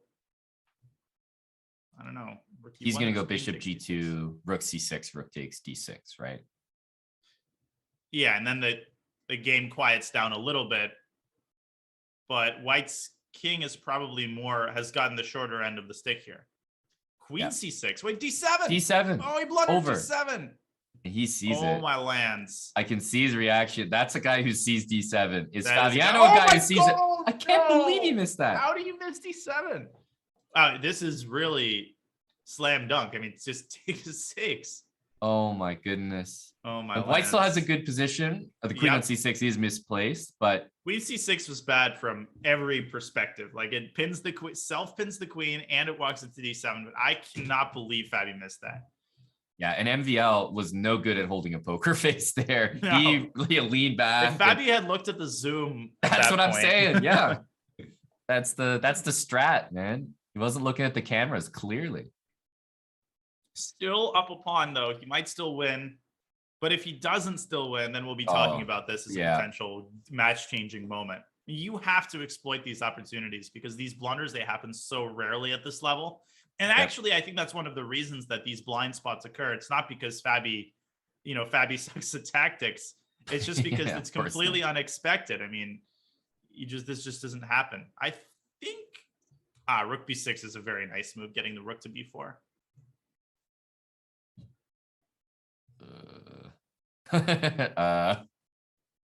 I guess you have to just go like king e4 d5. He's kind of forcing your hand. Somebody in chat wants me to do Leiko talking about that blunder. I'll think about it. What happens here? Oh, that might be a very B2. good move. Yeah, I like that a lot. Yep. Crushing. Okay, that was really well done by Fabi. King C3, Rook B2, Ah. when you're faced with losing a pawn.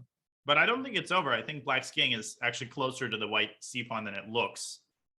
Although defending this Definitely. with 16 seconds is Rook A3. rather difficult. King E7. Yeah, but I think you just Jack. throw the king in front, and with the rook Yeah. on A3, this is enough. I would put the rook on C3.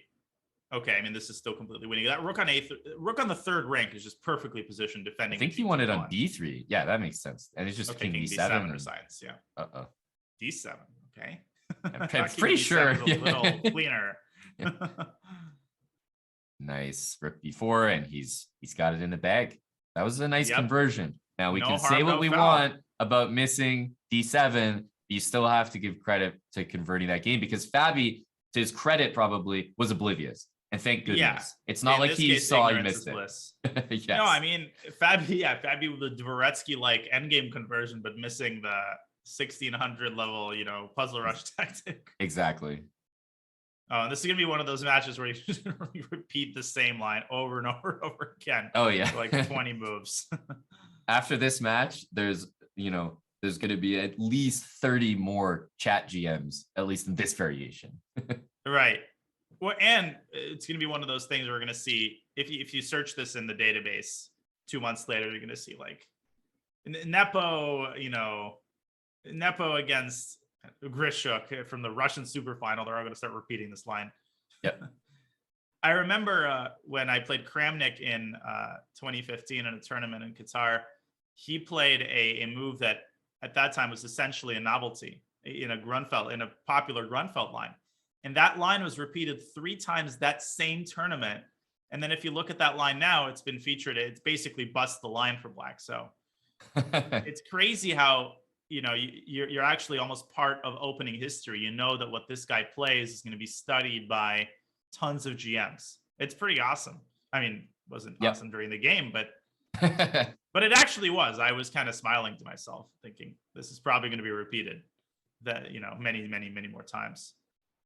And at the risk of well, we're in a 5-minute game. I have I don't have a Kramnik story from playing him, but I have a Kramnik story from playing near him. And this was in the Isle of Man 2017 Chess.com flagship event. And basically what they do is when a really strong player plays an open tournament, like Magnus Carlsen was playing that event, Vladimir Kramnik, when a really strong player plays an event like that, they always put that strong player on a top board, even if their score is not indicative that they should be there. They just feature that player on the top board because they don't want to like throw him into the crowd of plebs. Like they want him on board 50, next to all the kids and the casuals. And it's just kind of like a respect thing. So what happened was he had a bad tournament and he like drew a game and lost a game, and he had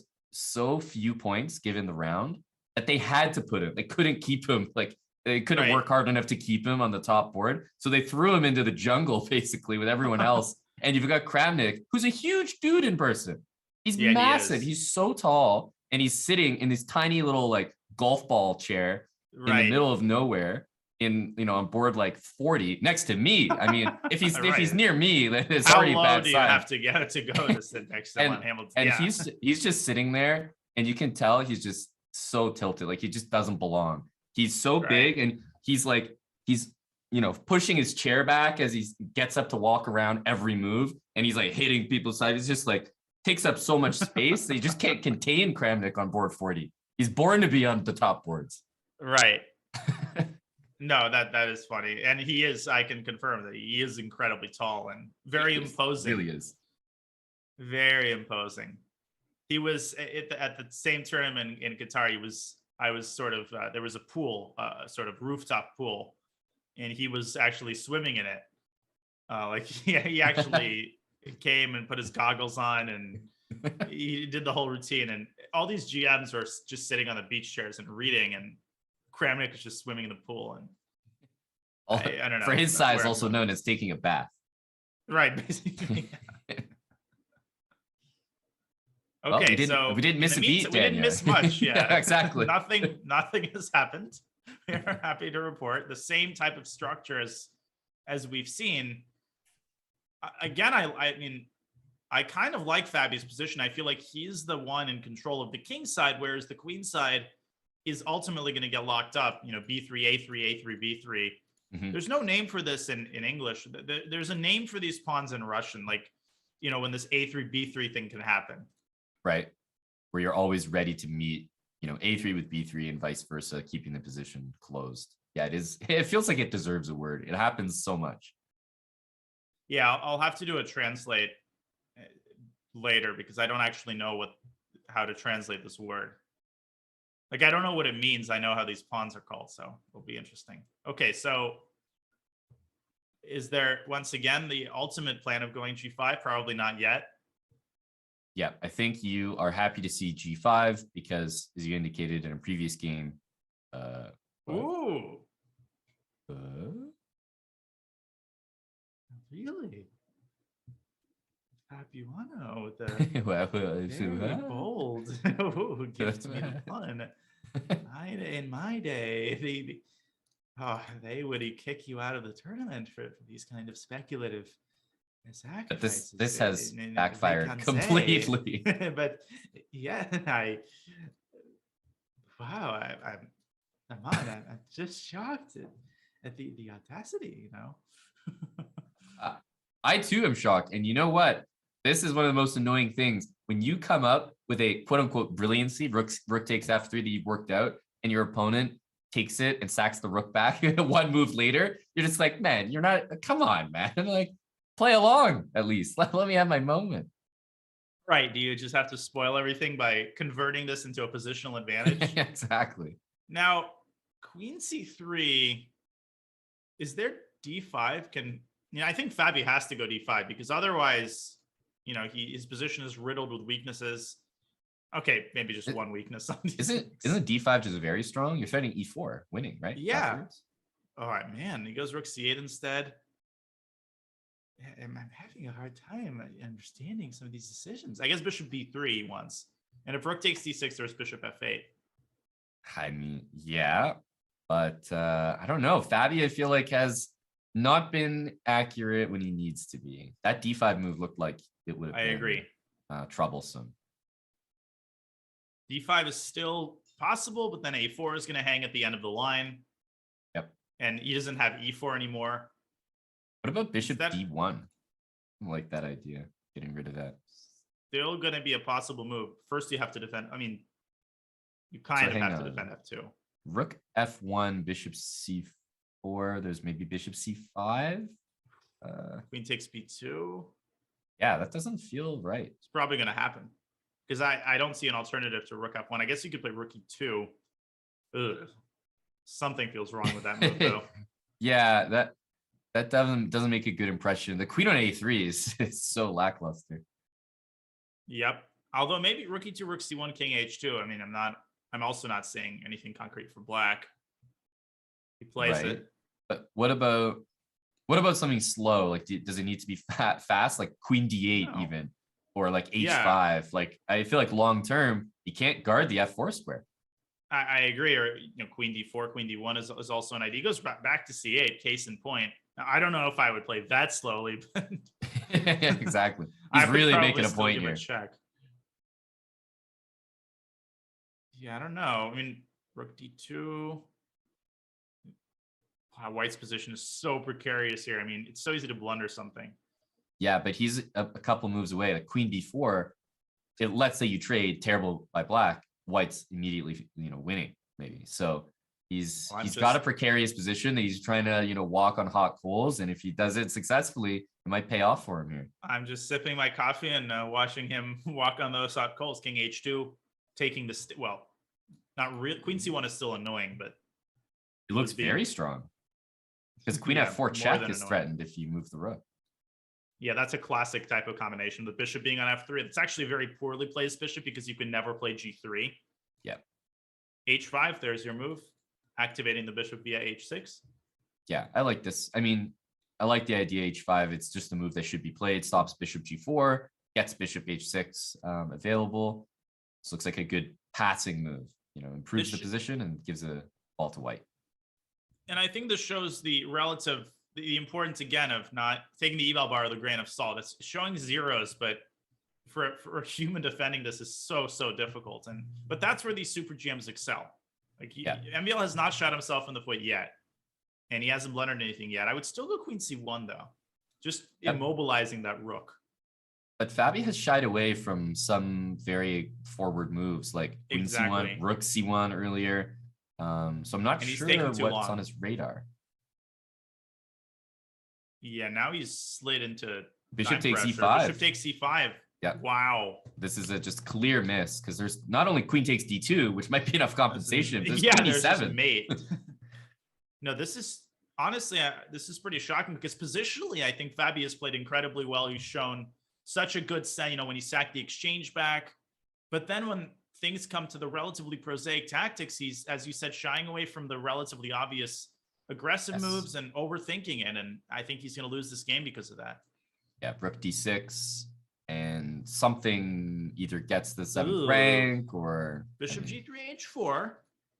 Rook E6. Wait a second. For example. I mean, we do have a discovered attack just if we want to like secure our advantage. Oh, that's hilarious. Bishop F4. I missed that actually. Bishop E5, Rook E8. Queen D4. Yeah, this is pretty good. Yep, just solidifying, and there's another exchange sack, but there's even Rook D7 check here. Oh, that's what I expected actually. Still, a little bit of care has to be exercised by MBL because you certainly don't want to lose the B2 pawn. Actually, I just realized that it wasn't possible to take on E5. Bishop F8, Rook E6 takes Bishop D6. Bishop F8. Oh, Rook E6. Yeah, trade and like winning for black. Awesome line. Yeah, take E5 and take B2 actually. MBL wisely taking his time here. G4. Ooh, Queen takes G4. Okay, so he's trying to open up black's king. Fabi trying to go for the B pawn.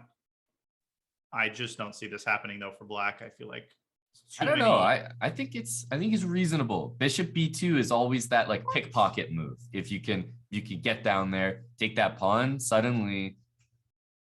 Okay, so yeah, but it's not possible yet. Yeah, exactly. I would start. He's probably going to repeat once with Queen H4, Queen D8. Oh, and then E5. Yeah, E5 is always good in these positions because black's pieces are too flimsy. Yeah. No, this is too much. There's going to be forks that pick off pieces all over the board. You could even go E6 and take on A4, but according to the eval bar, there's something more convincing. Maybe it's like, ooh. I don't know if that's convincing. It's almost a pre-move. Take King H7? Wait a minute. Hang on a second. The bishop covers A1. Whoa. Rook E2 is a very nice move. Yeah, but this is big drawing chances. Put the rook on F5 and chill. You can go Rook H5, Rook F5. The world championship. Yeah, exactly. Well, call it a day. It's a draw.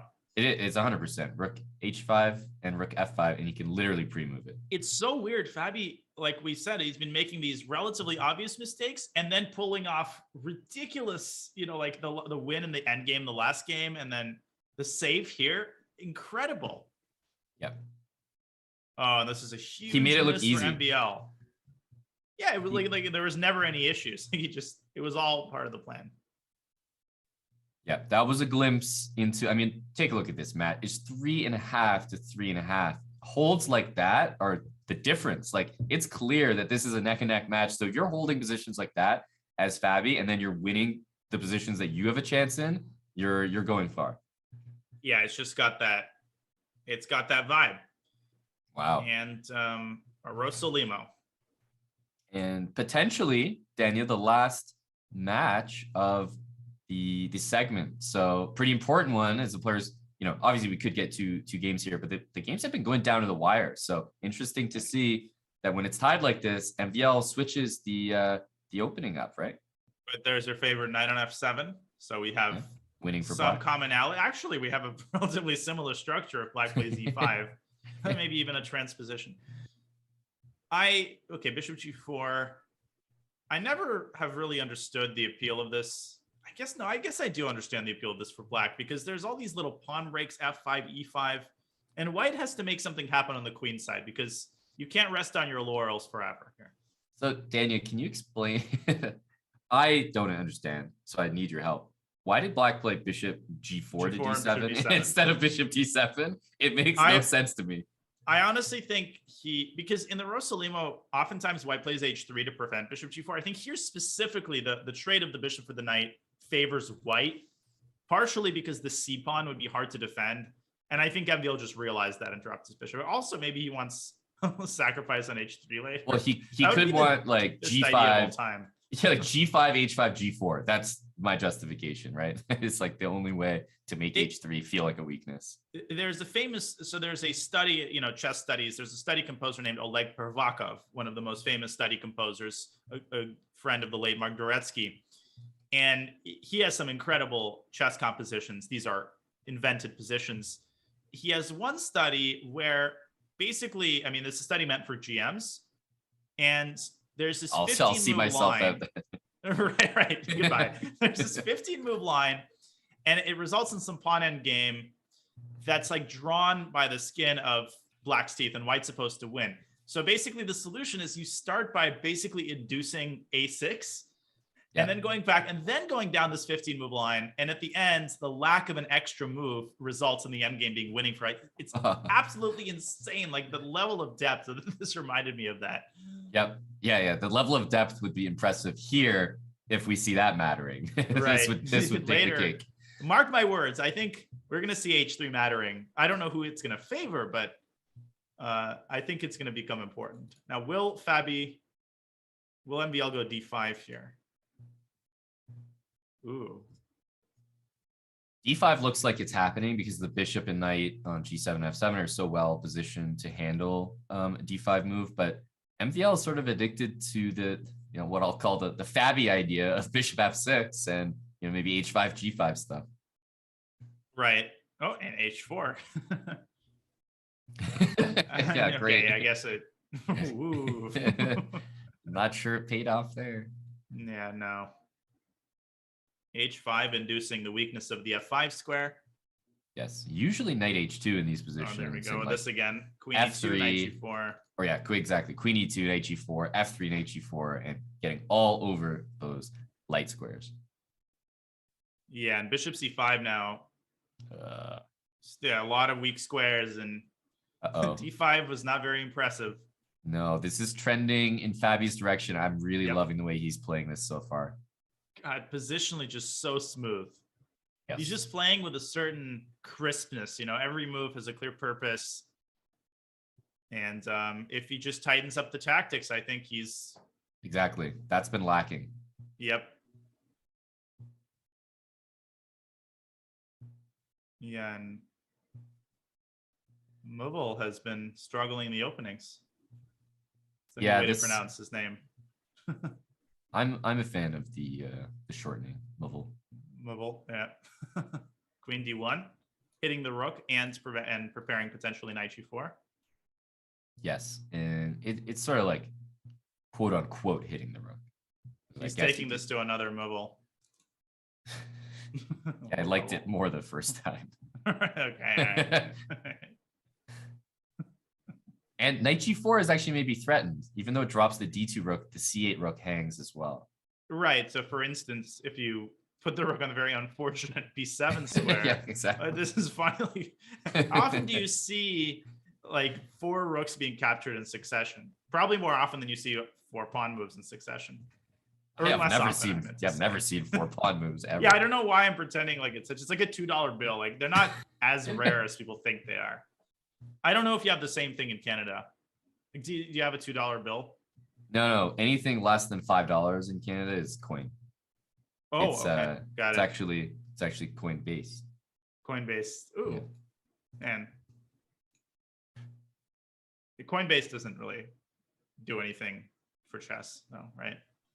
Yeah, it's not like they're sponsoring the whole event or anything. Nah. It's like it's their event. I heard they hate chess over at Coinbase. Okay, so Queen b4. a3. And there comes knight g4. Too much. Yeah, knight g4 is a hurtful move. I guess you I gotta don't go wanna bishop jinx g7. And then maybe knight e3, knight f5. You could still go knight e3, knight f5, by the way. Or you could go queen f3. Or even rook c3 might be too much. I was really thinking trying to of make you. a point.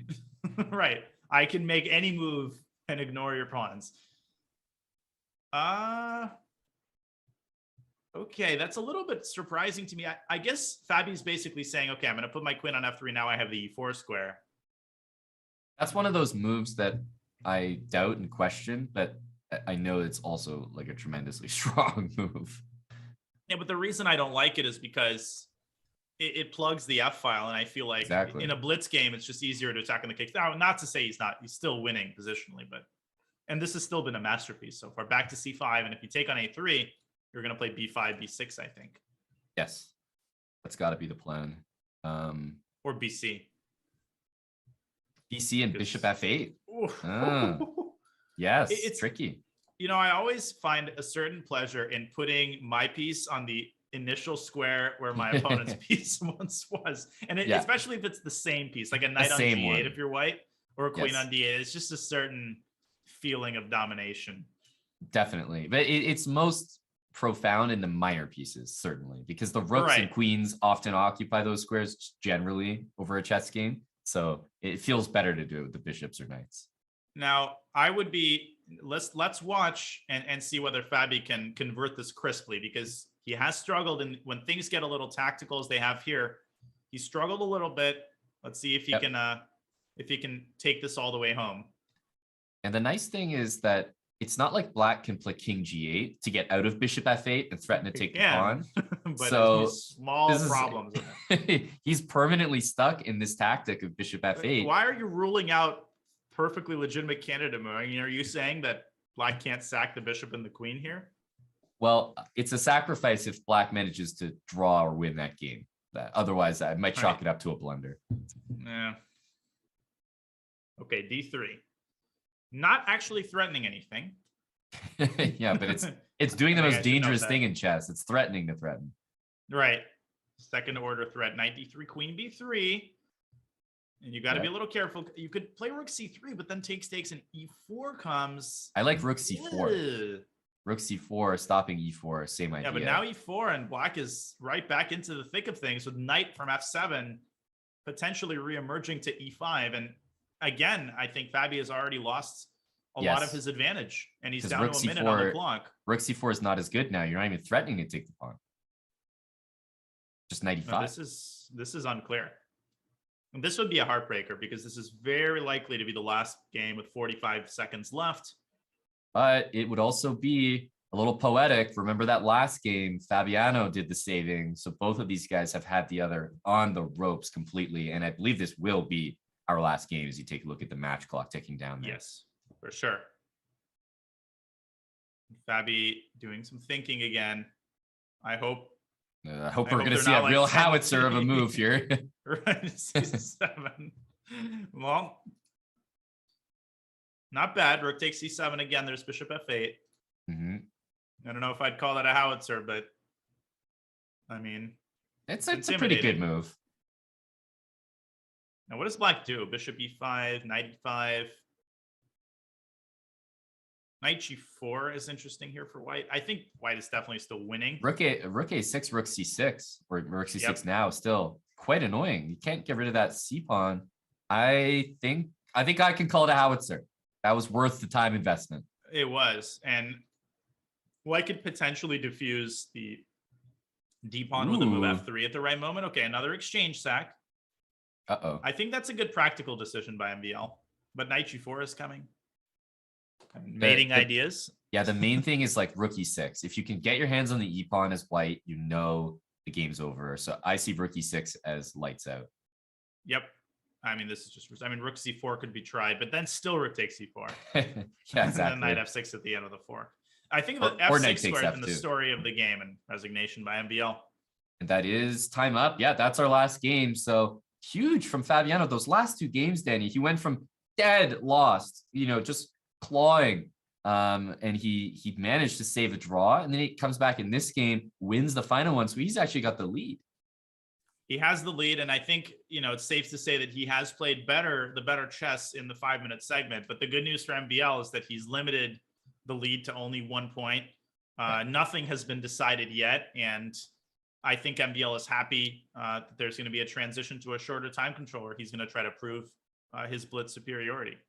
Yeah, that's exactly what we have to look forward to. 3+1 is coming up. The players are going to take a break. We invite you to do the same. We'll be right back with a 3-minute portion of this Speed Chess Championship presented by Coinbase right after the break.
You ready?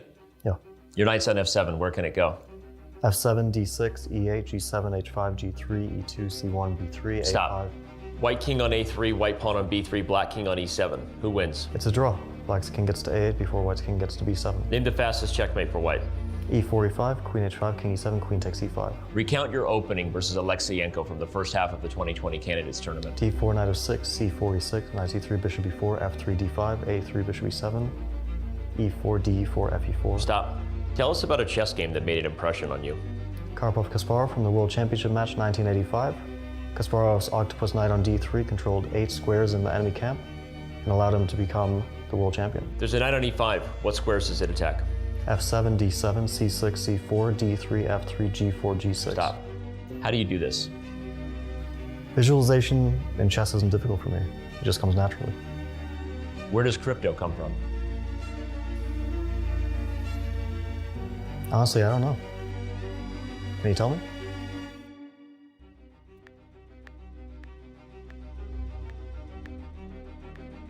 Learn more at Coinbase.com/chess to get $5 in free crypto when you sign up and verify your account.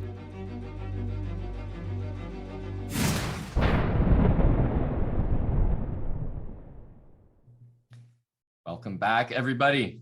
Dania, we are done with the 5-minute portion. On to the 3-minute. I think, based on the Smarter Chess prediction, I'm not so sure that they might have expected Fabi to win the 5-minute. But how about you? Were you surprised by the result?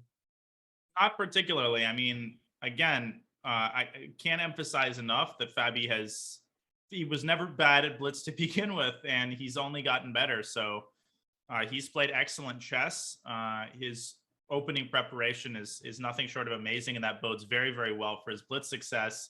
As we look at the Smarter Chess predictions, well, it predicted a 2-point win for MVL in the 5-minute portion, and it's predicting a 1-point win in the 3-minute portion. That, I think, might be closer to reality. I would give a small edge for MVL in the 3+1, but nothing more than a small edge. I don't think we're going to see any blowouts in any of the segments. Yep. Yeah, I would tend to agree. And we see the 3-minute portion is underway, and no different from the 5-minute, it looks like, to start off. Ooh, now they're following E takes D. Oh, okay. E takes D4 and Knight B4 is okay. So now the move is E takes D4, B5, and Bishop G4. My game with Fabi went H3 instead of Knight F1. Yeah. They're clearly up to date, following some of the greats of our generation. Oh, absolutely, following the opening experts. But I know that the move here is E takes D4, and after B5 and Bishop G4. Right. Okay, Bishop G4 immediately is also decent. let me provide you with the move Bishop takes C6. I mean, hey, if you're telling me B5 was the move, I'm playing Bishop takes C6 here in a heartbeat. I think Bishop takes C6 is a small edge for white, and I would never presume to correct or suggest that I know more about anything than Fabi, but this very specific opening, I think I spent 4 or 5 hours preparing. So I feel like this is the one opening I can tell you a lot about. Well, I don't think anyone's in a position to correct Fabiano after that Coinbase ad, Dania. No. God forbid. Vast knowledge Knight A5 on display. Now I'm pretty sure Knight A5 and C5 is an idea here. I like that. This even can look like a Benoni, pretty quickly. Knight A5, C5, Knight D7. We've seen MVL handle those positions quite well. I have a funny story about that.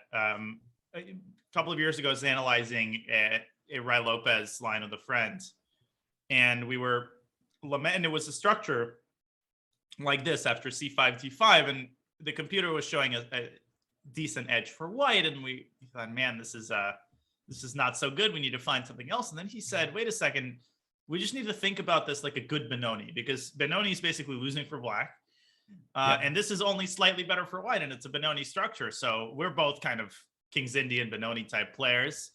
So we just reconceptualized it as a good Benoni, and all of a sudden the position started to look amazing.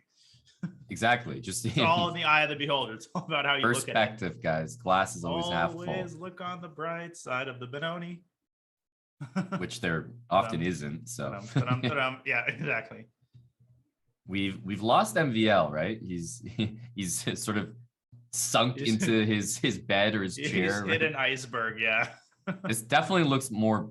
I'm getting bed vibes from this, not chair. Yeah, I mean, I could never play from the bed because my computer, my laptop will overheat. But I can see the appeal of that. I mean, yeah, when I try to play from the bed, then I lift my computer up and it's like 800 degrees. I think people can relate to that.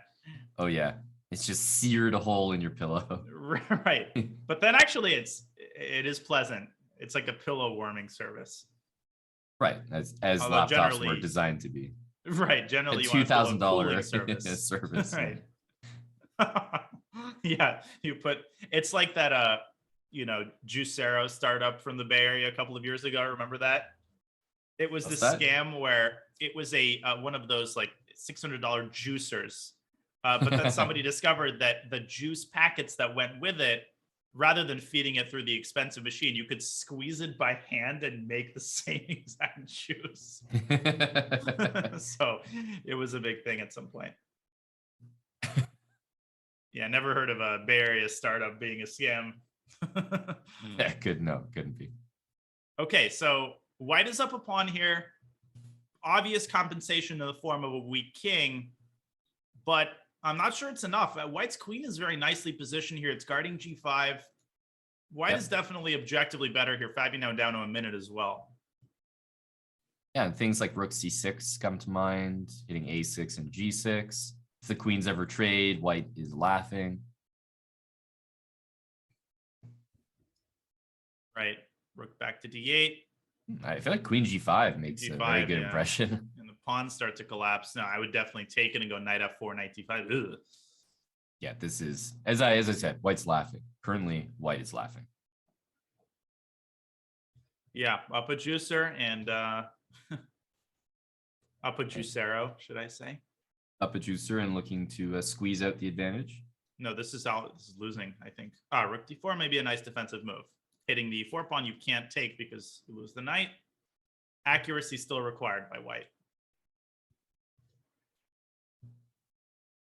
Rook c6 feels correct. Yeah. Ooh. Yeah. Kebabbing the pawns on the 6th rank. Just put them on the skewer one after the other. King f7 needs to happen. Yeah, it does. Now, the funny thing is, yeah, rook a6, f takes e4. Somehow white seems to be winning all the pawns, but he's not quite doing it yet. Bishop e5. And now if you go f4, there's f takes e4 hitting the knight. Ooh. Right. If Fabi climbs out of this, it's too much, right? It's right. I mean, he's very close. And by the way, material is almost equal here. He's only down 1 pawn. Rook e2 and bishop d4. Yep. And rook e2 also tries b2. Black is winning. Mate. Yeah, rook exactly. takes f2 mate. It's actually perpetual if you allow rook takes f2. Is this so how just do you draw? Get out of it? Knight e3. Oh, knight e3. King f3, but then takes in rook h2. And again, it's anybody's game. Yeah. Now, white is not really risking with his king being so close to the pawns, but Correct. Yeah, actually, black needs to be very careful. Very careful. So is it king g3? Or I guess you don't have to. You King could just go g3, to h2, and b3. And I think black might be losing. I think h3 was a mistake. G5 is a nice move, though. Or is it? Hey, you said so. Yeah, therefore it is. I think you could have played a6 there because rook a1, there's rook b6 check. Oh, right, defending the pawn with tempo. Now the black king approaches. Correct. Once. Very hard to play this position accurately. Don't take on g5. Oh, no, you can't. But now rook a1 or h2. No. He wants rook b6 check and then rook b7 and b5. Right? Oh, but then the problem is king c8, I think, right? Yep. And if b5, then rook a3 or g4, yeah. Or g4, and he should have this covered. King rook a5. e8. Yeah, now rook a5, I think. Yeah. And the thing is, rook b7, king 8, and there's going to be a stalemate idea with rook takes a6. Amazing. And that's why he had to play king b8. If he didn't play king b8, played rook a5 first, God. a7 would have hurt. 3 seconds to realize all of that. It's incredible. amazing. Rook h. I mean, everyone could try rook h5, but then h2. Yeah, Fabi is just flawlessly. Rook I mean, a6, this is gorgeous. incredible. How did he do that? He was dead in the water. To with no notice the time. rook a6 trick is not something that you produce over the board. It's like, hey, that's something he's clearly workshopped in his life. And he's just producing the memory over the board, which is still incredibly impressive. But I mean, knowing that comes from workshopping patterns, puzzles, studies, and just being familiar with that Probably pattern. reading Dvoretsky's endgame manual at 5 years old. Yep. After he beat his first GM. MVL is playing very well. It has to be said. Like, he's playing so well, and he's just not converting, putting Fabi away in these like final moments. But I mean, he's putting the pressure on him every other game, it feels like. Oh, for sure. And it's good to see Hess in the chat, by the way, although I'm glad to be commentating with, a professional for once. Yeah, Sorry. he's just looking in from the outside. He's got the the sleeve over the wrist, and he's dusting off the fog on the window. Right. We're just having a great time in here, smiling. It's like, feels bad, man. Indeed. Man, I don't know why I'm so mean to Robert. He's nothing but he's angelic, and I'm just being a jerk. I don't know. But now you're Just what to doubling say. down I on have it. nothing to say in my own defense. I mean, now he's sad. Sag. Okay, the Black King is also Sag. MVL just castling and allowing G5. I was gonna say, here? like 1 move ago, I don't think I could play castle. Like, I would rather go king d8, king c7. Right. No, I in all seriousness, that could have been an idea. A6 and then try to castle long by hand. What the hell? How is he Whoa. surviving this? Can Fabi even go? I'm thinking about knight f5 ideas or g6 and h6. So h6 and then queen f4, queen f6. It's like dead. Yeah, queen f4. Resigns. King h7, still queen f6. He goes only h7 move queen d8. first. Only move queen d8. Oh, that's right. So queen f4, Yeah, that's queen gonna solve d8. everything. Um, Knight b5, knight d6 is possible. Just yeah, knight Throwing some- knight b5 looks great. Knight throw some d5. oil onto the fire. It's very important, I think, in general, when you're so very close to mating, not to get impatient, right? To realize that you can also improve your position and play a relative. I mean, this is not even a slow move. I mean, this is just slam dunk maneuver. Knight d6. Throw it in there. And then there's gonna be rook takes d5 ideas in the air. Bishop h3. Yeah, bishop h3 is pretty reasonable, actually. He's definitely calculating rook takes d5, but no rush. Bishop b5, just developing. I mean, at this point, a3 is probably a strong move. Like, Right. Black doesn't have any way. A6 takes and like b4, just trapping the knight. Okay, yeah, that's a pretty funny line. You almost see it on the board, but of course, he's got some space for the knight, not just over. I would go rook df1 and try to get queen b4 in with knight takes f7 as a threat. Jeez, that's. I feel like that's a Fabi type, but just knight e2. Yeah, very like. I mean, I don't know where he's going exactly. Yeah, but it's very. Very, very. Yeah, knight e4, I guess. So knight takes e5. I thought he was gonna consider, because you have f6 and then queen takes d6. Right. Some weird It's thing. a cool defensive idea. I mean, obviously it shouldn't work, but at least he's forcing Fabi to work for it. Oh, he takes on e8 for knight f6, e5, knight takes c6. That's good enough. Yeah. Yeah. Or queen e3. But Pinning the knight queen. takes c6 looks. Yep. I guess knight takes c6, queen d6 is one last hitch, Right. but then queen a4. I mean, in such positions, okay, he resigned. The eval bar wasn't a huge fan of that move, but I think it is resignable. Neither was MVL. So he was out of Right. And again, we have the same line, g6, d4. Rook E1, and maybe MBL will play H3 this time. Nope, he repeats the knight F1 line. Okay, so they're going right back into the whole thing. Right. Bishop G4, knight there. And yeah, we've seen this before. I think it was bishop, or was it bishop takes F3 now? I think it was. Bishop F3 and knight A5 was Knight A5, yeah. Previous game. What was wrong with that? I guess Fabi did lose a pawn, but I thought it was good. It was okay. Oh, he had a good position, and without a doubt, he had a good position. So I think that he's maybe trying to diagnose it on the spot, but that wasn't the issue. Maybe there are alternatives here. Knight H5. Yeah. But I definitely like, yep, there it is. Bishop B3. But this could just be the same thing. Yeah, this could just like transpose. I would have taken on F3 first, because now White's going to have potentially queen takes. Okay, he doesn't move the bishop at all, so rook C1, rook C8. Just throw it in there. Yeah, if he's doing it, my rook C8 can't be bad. Right.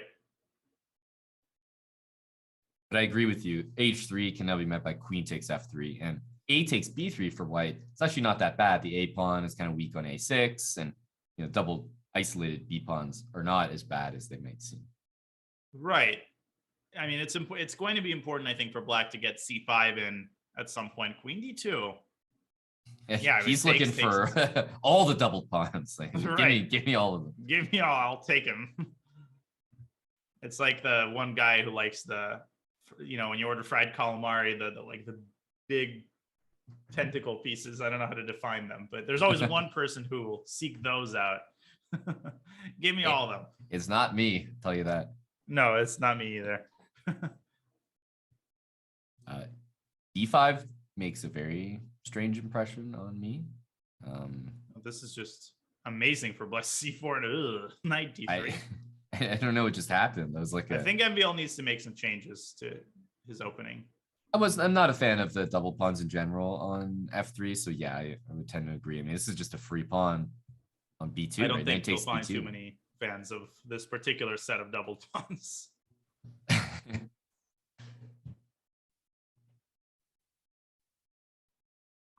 Don't blink, because Fabi, if he wins this game, will have opened up a 3-point lead if he can carry this home. Oh, look at B3, A5. Are you kidding me?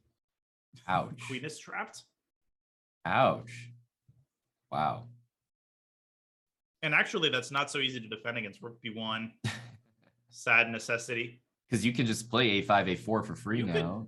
You could still take on B2, by the way, and go bishop C3 in the event of rook takes B2. Right. So.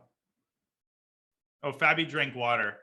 Yep, this is, of course, Hess just pointed out that Fabi took a sip of water. We know what that means. According to the theorem, it means that Fabi is very satisfied with the way the match is going. Queen B5, A4. B4 is interesting. These positions are so easy to play for Black. I mean, every move just adds naturally to the initiative. Yeah, even if you just throw an H5, it's just going to be a good move. Like, in fact, yeah, you might very well might. You might even, bishop takes B2 can be grabbed, right? Okay, bishop C3, and I think this is resignable. Both rooks are hanging. Holy smokes. He could have taken on A5, but he doesn't want to give his bishop up. That was a nice attempt, and I think what he's going to do is he's going to take on E3. Nasty, you have to take with the pawn and open up the king further. Transitioning the double pawns from the E file, from the F file to the E file. Yeah, we just need E takes D4 now to complete the ritual. Queen C4. Queen trade is going to be happening. I mean, takes knight D4, knight C6 maybe, but obviously it's all lost. E3 and Queen C2. No, maybe Queen C. Queen C2 takes, and then rook takes C2. Yeah, Queen C2. You might want to just go King F2, or and this. then Knight D4. You could, and there has to be a take C3. Ooh, 97 mate is a threat. Yeah, checkmate, mind you. Yeah. God. Wait a second. Hold on a second, Amana. This is getting a little bit dicey. It's very dicey. Okay, rook E8, and it's no longer dicey. And now rook E2 is the end of the dice. Yep. Yeah, this is dead. Yeah. I don't see anything. Yeah, as long as there's no check on e7, now rook e3. I mean, d6 can be attempted here. Queen f4 hits both, and then you can sack on e7. Whoa, wait a second. Knight e7 check? Was it necessary to allow that? I still don't. Something was wrong with this move. Is it rook g1 maybe? Oh, rook g1 and then d7. And you lose f3, but it doesn't matter. Yeah, queen h5, d7, then you cover with your queen. Wait a second. I think after rook g1, white still has some life. Huh. Oh my goodness. This would be insane. This would be insane. MBL is definitely realizing that he's got something. I think he's deciding between knight e7 and rook g1. A very good time to spend, more than half your clock. Right, or maybe all of it. Crucial move. There it is, rook f1. Did he mouse slope? Like, is the eval really giving mate in 60, or is it saying plus 62? No, it's saying minus. Like, wait. Well, yeah, for black. Sorry, but why was rook e2 not just played there? Like for the queen takes b3 check and then just king g7. That's what I mean. Like, how do you stop the? Whoa. Okay, I don't know what's going on here, honestly. F4. The knight on e5 is fully entrenched. Rook d1, rook d7. Wait a second. This ain't over. Definitely not. I mean, white has way more than he deserves. Oh yeah. Anytime you have a knight on e5 with knight f7 ideas. Oh my God, rook d7. I would consider taking on e5 here and. Definitely. Ooh, queen c3. I'm taking on e5. I'm taking on e5 in a heartbeat. Yeah. Oh Yesterday. God. Queen c4. This is scary. Queen e1, queen e4. Okay, Fabi's gonna win this, I think. Back to e5. Take that damn thing. Well, he also had rook e1 with mate, but this is good. He's got queen trades now. Okay, he's gonna win this. Yeah, rook f7. This is easy. So you can still play h4 and be like just a tad bit tricky. Oh, he's trying to get Fabi to go rook e4, and sometimes those are drawn. Yes. Yeah. No, but he's got the king out. I think he's cruise control. Yep. And right. Yeah. You don't want to waste your own match clock when there's a 3-point lead opening up. I mean, there's no sense in sitting there and waiting for Fabi to convert a position that you know will. So good decision by MVL. Very impressive play by Fabi. Again, he could be a little bit more sharp in the conversion stage, but it was enough to get the job done in that game. And MVL is going to be switching up that Rai Lopez line. I think we might see him play h3 after all. Well, let's not forget the last time we saw this position, it was probably the most one-sided game of the match. Right? This was where like we saw like g4, h4, h5. Mate, like yeah. someone just got mated. Now, there's a very important detail here, which is that if you just keep developing, if I remember correctly, there's always this trick with knight takes e5 and the bishop on e3 hangs. And in fact, that's a serious problem for white, which is why he took on f6. But now black's pieces get all this life. This is much better played by MVL than in the previous French game. Yeah, I'm thinking now, even though it looked like this, the previous game was actually Caruana. It was like bishop f5, g4, bishop back to d7, and then e6. So it looked like a French in the end. So I thought it was the same thing. It was Caruana, but it actually was a Caruana. So that explains why he's in this position. Because I was about to say, dude, why are you repeating that? But yeah, it makes this time sense. it's an actual different French. opening. I'm very worried for white's king. If black just goes e5 and e5 blasts is everything immediate. open. In fact, white could just lose this game in 3 moves. I think he will. F takes e5, knight g4. You don't take that pawn back. No. Knight g4 immediately, bishop g1, and then I mean, then maybe take on e5. But where's the king going? You can't castle even queenside. You've got you got more pieces in the way of castling kingside than ever before. Knight takes d4, and I think he wants knight f2 here, which is a very reasonable way to continue. Yeah, devastating. Yeah, bishop takes f2, bishop takes, and queen Yeah, so this is dead. Rook for sure. C8 is coming, and even in the end game, White's king is still in huge trouble. This is close to being resignable. Yes, very close. Although Is I he gonna go keep rook jinxing. c3? Yeah, it's a good try, I think. Wait a second. I need to stop calling the games before they actually end, but you can't really blame me. I mean, it was totally winning for black, and maybe MBL played a little bit too fast. Well, I think what needed to happen was instead of bishop f5 by black, maybe throw in the move rook f4 first, attacking the d pawn, force the rook to guard it, and then develop and go to the c file. Still, Great point. I gotta say this is pretty convincing.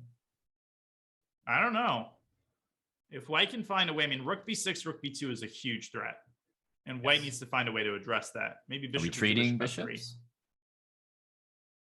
Okay. I think he wants bishop f3, force the bishop to f7, and then slide the king to c2. Okay, sure. Yeah, that makes sense. But you can play rook b2 first, and then bishop You f7. could. King At least I get c1. in. Yeah, you do. c4 c4 instead. Oh, okay, that actually makes way more sense. Yep, king c3 maybe. Okay, or this. Maybe bishop f7, d5, rook takes b3. Maybe it's time to try to convert. That your would be advantage. that would be the number one thing to piss off your opponent with the white pieces. Like they're making great comeback down the, yeah, and I think we might see it. I think we will. It's so hard to face something like that because then you have to get tortured, and black's gonna have two passers on either side. Oh man, rook b3 is clinical. There it is. And white gets to pre-move a takes b3 just to show that he knew it was happening. Right. Yeah, you're not catching me by surprise. Like the endgame might have been winning even if he couldn't take on g2. The extra pawn on g2 now is just bonus. Like this should be, you guys are about to witness if NDL converts as I expect him to, why the bishop is so good with like pawns on both sides, because black is going to have it past a or b pawn and pass to g pawn as well. Yeah, and it's important to look at who has the pass pawns, but also who has the potential pass pawns, right? Because currently black has 0 passers. Yeah. But we know he's going to have at least 1 and probably 2, and that's inevitable. Although he has to be careful because you could easily play a careless move like b6 and allow knight c4, and then your pawns become stuck. That's right. Probably time to push the other pawns. Yep. And important that he's pushing g5 and not h5 running into h4. It's just you always want your pawns to be mobile, so you'll probably see him advance these pawns on dark squares. He has a light square bishop, g5, h5, h4, and then g4.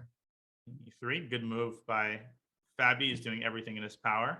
I think h4 is just like even better clinical. reply. Knight f1 forced, and then bishop g2, and king takes c5. Oh, nasty. Oh yeah, This you is just over. win. Yeah. Yep, resigns. Win on the spot. Well done by Much needed, right? NBL. 3-point Big win. lead, almost opening up into a 4-point lead. If he loses that one, I think that game is so crucial to keep NBL's absolutely. head in this match. Absolutely, and this is going to be the last game before the mid-segment break. I mean, if NBL can win this one and bring this lead back to within a point, that would be just huge. Yep. We have an Italian, a relatively tame Italian. NBL not going for the fried liver, instead playing d3. No foie gras tonight. And this is a very tame opening. It's not very often you see. I mean, this is kind of like I just learned how to play chess development. It's like bishop c4, knight f3, knight c3, h3, a4, random, a pawn move. a3.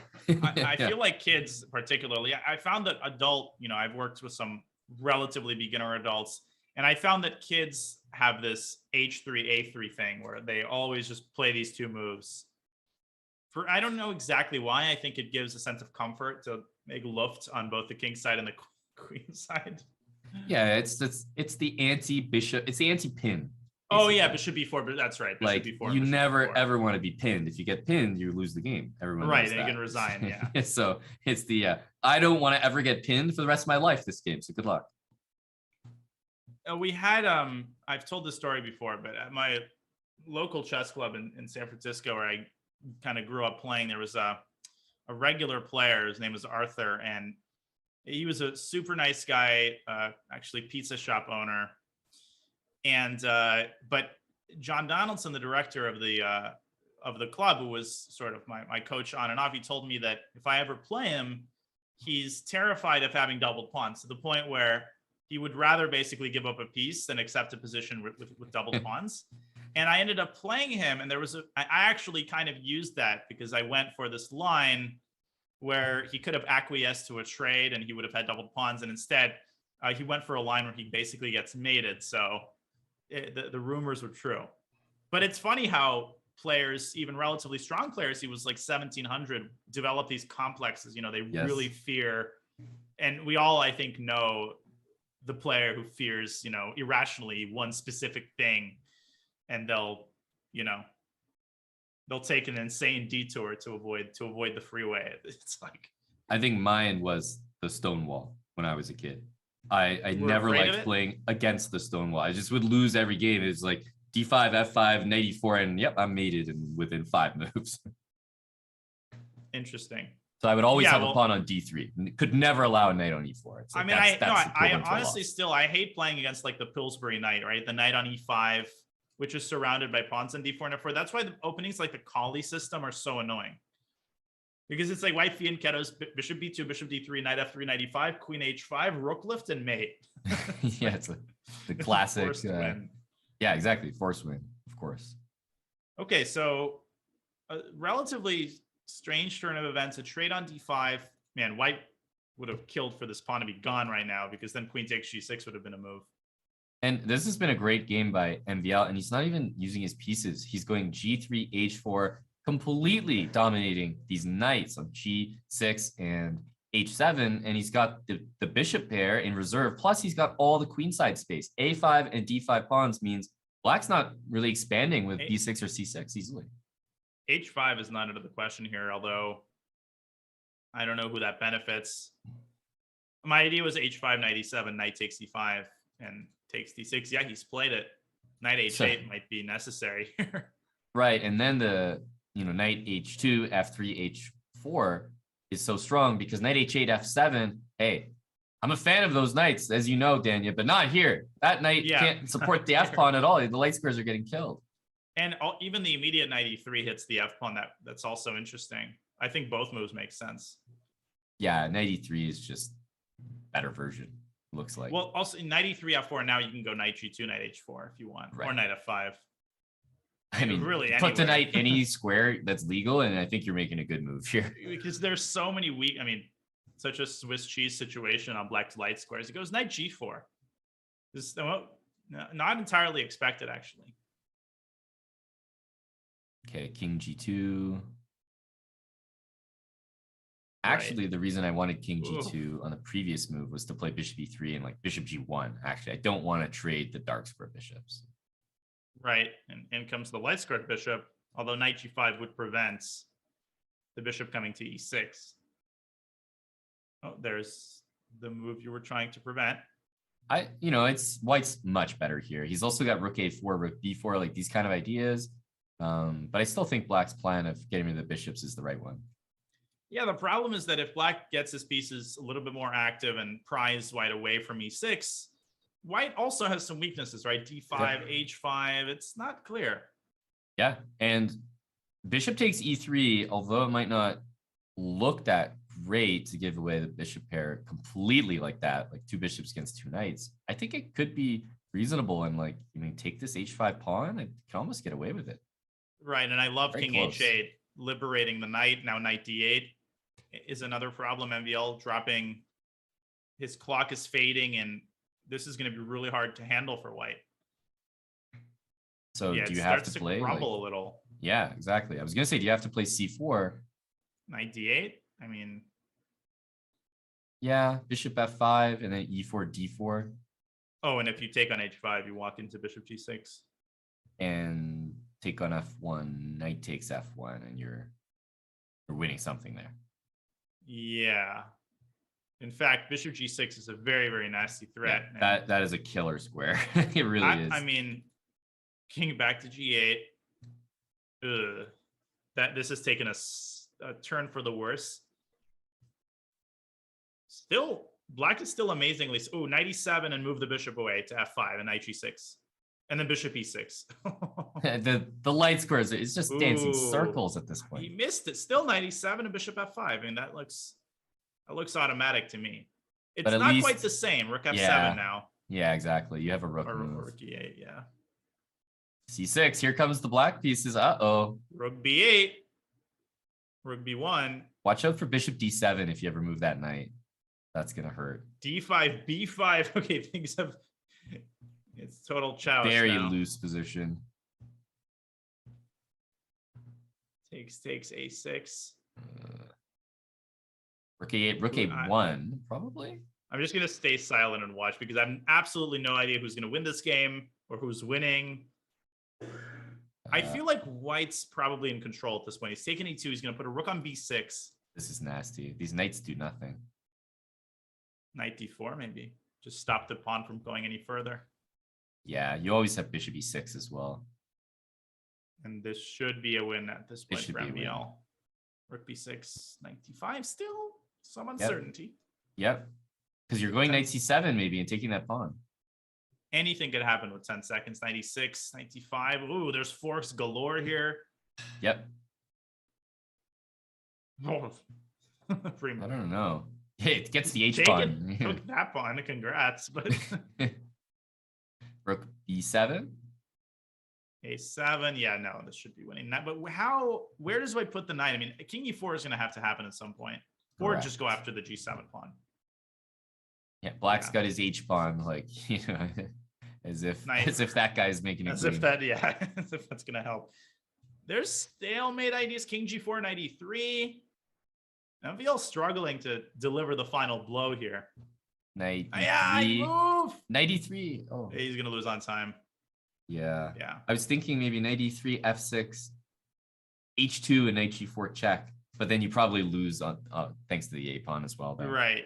Yeah, there's two. You know, the dragon has two heads.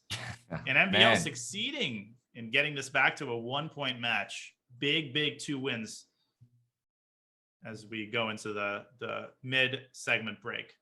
Yeah, I think that without those, I mean, the 3-point lead opened up. So we did see a surge from Fabiano. He was up 7-4. But before the break, I mean, I think both players are happy because MVL is back in the match and Fabi probably needs this break to just, you know, stop the bleeding. He's up by 1. We will be back with the rest of the 3+1 portion right after this break. Stay with us, guys, on the SCC presented by Coinbase.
Want to play chess online or learn how to improve?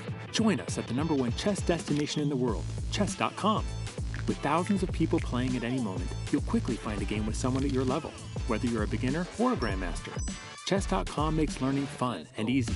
Sharpen your tactics with puzzles and enhance your strategy with our lessons by top masters. Learn from your own games with our easy-to-use analysis tool. Chess.com has everything you need to take your game to the next level. Signing up is free and easy. Join Chess.com today.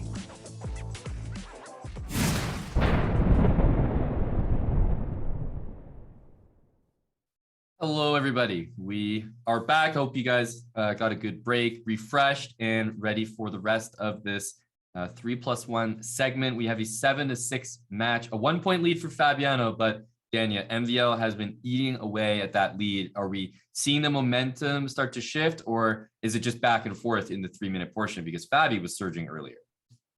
It has been back and forth. I do think that Fabi needs to build himself a cushion going into the bullet. If he can maintain let's say a 3-point lead, that would be huge, because without a doubt, I think the bullet is MVL's time to shine. Yep.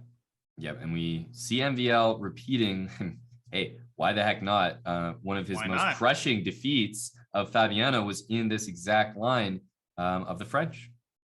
Yeah, this is known as the Steinitz variation. It has been popular for a solid 50 years. And White has played A3, so Fabi has basically signaled his intention to castle short, because sometimes in this line, White, of course, also castles long. Yeah, A3, and this is probably going to be a little bit more of a positional game. C4 and F5, very committal. Planned by MVL here, who might not even castle kingside. He might run his king to the queenside. Hang on, Aman. I don't really know this move F5 by Maxime. It's very good, but hang on. After he takes F6, I think White is going to win this one. Completely winning position here with King H1, Rook G1. Ideas to go G4. This is very impressive.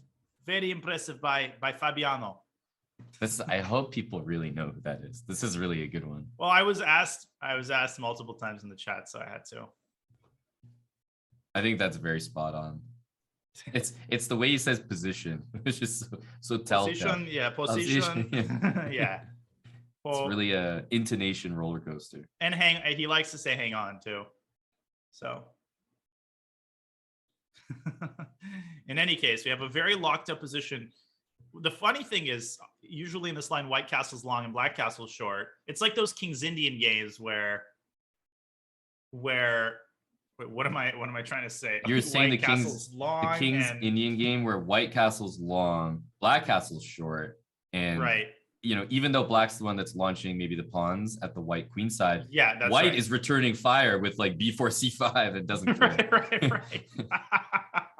Like, yeah, bring it on, man. This is my side of the board. And here we go. A5 is coming, and White is in trouble if he can't get something to happen on the... Okay, Knight C3 is a nice prophylactic move, preventing A5. Yeah, both sides are looking to expand in front of their king, which is unusual. Right. Queen D8, very much a cat and mouse kind of vibe here, with both players trying to posture for position in preparation for obviously the position to open up in one of several different ways. Who's going to strike where? H6 looks like a nice way to maybe just potentially want to play G5. Like as Black, I'm playing H6, G5 pretty much absolutely. And he's getting the bishop instead for the time being from E8 to H5. Now, Black is definitely in charge here, actually on both flanks. Yep. And Fabi's still flirting with the prospect of going... I don't know about that trade, though. I feel like, an H5. So MVL basically saying he's happy to accept the locking up of the queen side, of the king side rather, because he's banking on going A5. Yeah, this is one of those things that like will make infinitely more sense to a human than a computer. The computer is like smacking him around going, dude, you just lost everything you worked for in this game. But I get it. He wants to say like H5, H4, good luck on the king side. Meanwhile, at some point, I will be able to play A5, and that move will get punched in. At some point, Aman, you're going to have to give us a sneak preview into what's going on in Fabi's head. You're gonna have to give us the live look. the look in.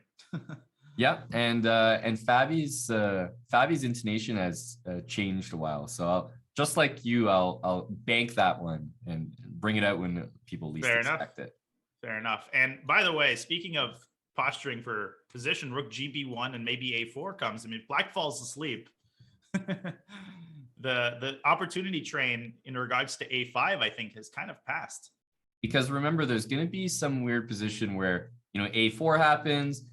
And then if you take on B4, at some point, the C4 pawn might hang to some pin from the bishop on F3. Like take on A4, knight takes, rook takes. And suddenly taking on B4 is kind of taboo. Right. And this is like the deal or no deal game where, you were offered a great deal, $500,000, and you decided to open the case.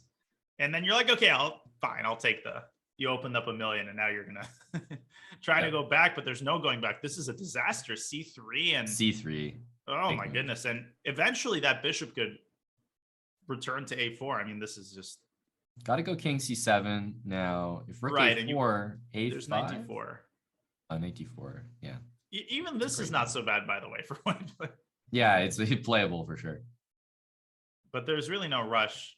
Although black could still go A5 and meet B5 with knight A7. So it could still be an issue. Maybe queen E1. Right. Don't sleep on the H pawn. It is a pretty kind of, lame prize. It's like, you get a lotto ticket and then you win a book or something. Right. Well, depends which book. I mean, mastering positional chess would be a better prize than, millions of dollars. That's Rescue's endgame. Right. Manuel, I mean, come on. Let's not kid around here. It's like when you get a goodie bag and you think it's going to have some good stuff, but it just has, like the lamest. Like, what's that thing called? The one that what is that called? The one that's used at parties and it makes a noise and you blow into it and it extends. I could really take this in so many directions. I've never received such an alley-oop that I'm just gonna catch the ball and I'm gonna land on the court and I'm not gonna. Muggsy Bogues could dunk that one. Oh my goodness. No, not a kazoo. It's a small. Anyways, I'll figure it out during the break. Party blowers. That's right. Okay, it doesn't have a very memorable name. You know what I'm talking about. I feel like you just did an alley-oop to yourself off the backboard. Yeah, I did. And Naviel has, oh my God, that rook on B3. Let's bring out the nuclear apocalypse again. Yeah, there it is. In that time while you were researching your party blowers, black's position improved tremendously. Yes, it has. And you could leave that rook on B3 and take with a C pawn. Yeah, he absolutely will, unless he wants to take on C3. But I'm not sure that I would allow white to take on A4. Okay. Yeah, I really dislike that decision. Mistake. Definitely a mistake, but 8 seconds for Fabiano. Will he orient himself properly in this position? Takes in rook A3, shuts down the A file. I think black is winning. Bishop E5 was not accurate. You can take on H4 there, though. Queen takes H4, and you got to worry about the queen getting involved. Queen D2 now, Queen A5. I mean, anybody's game. Queen A3. Yeah. Check.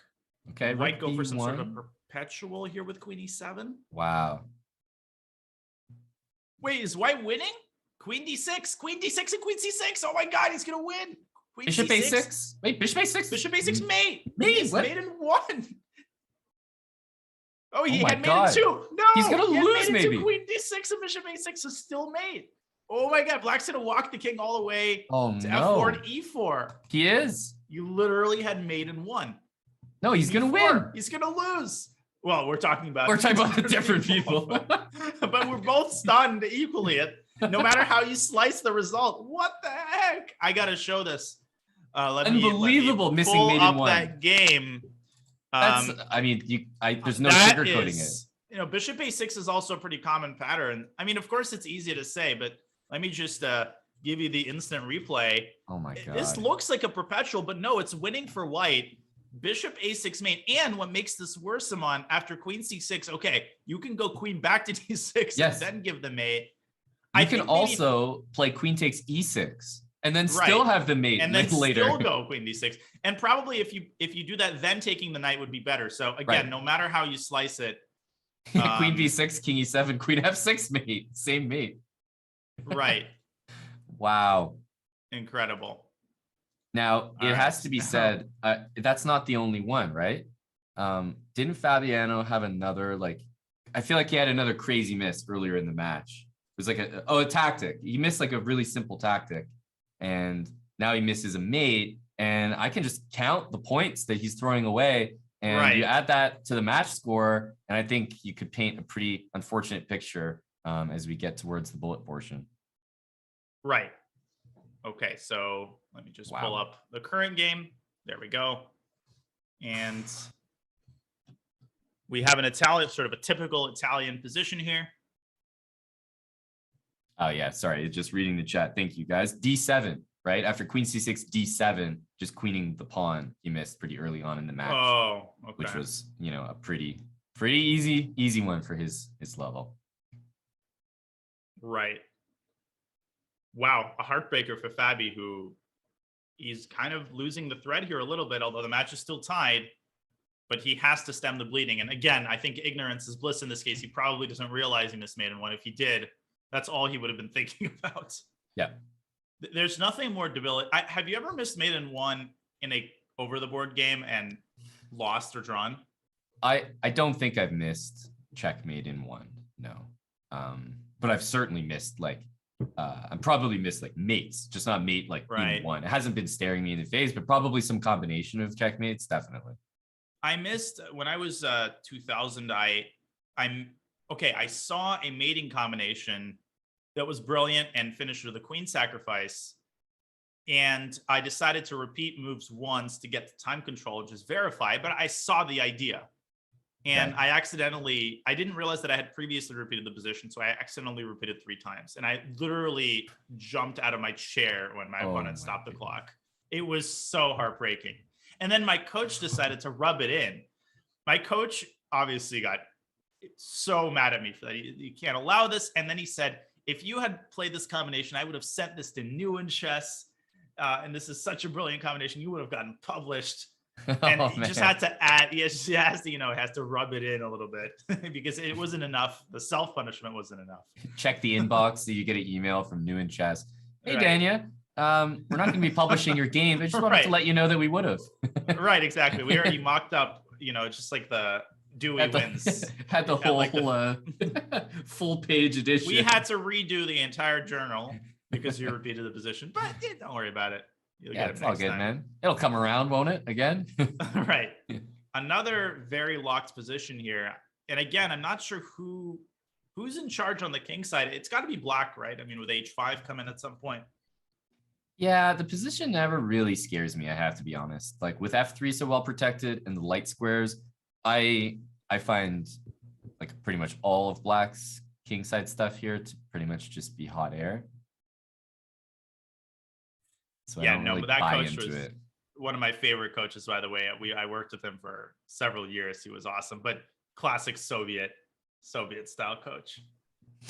Yeah, he's one of my favorite people. That's the great coach, but one of the worst to have when you miss something like that. Oh yeah. No, Armin was huge faux pas. Yeah, because he cares so much, and it's almost like he missed the combination. Exactly. It comes out of love. Okay, so the knight is loving these dark squares.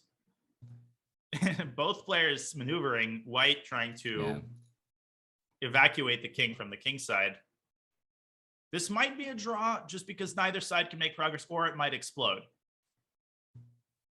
Dania dropping some real truth bombs.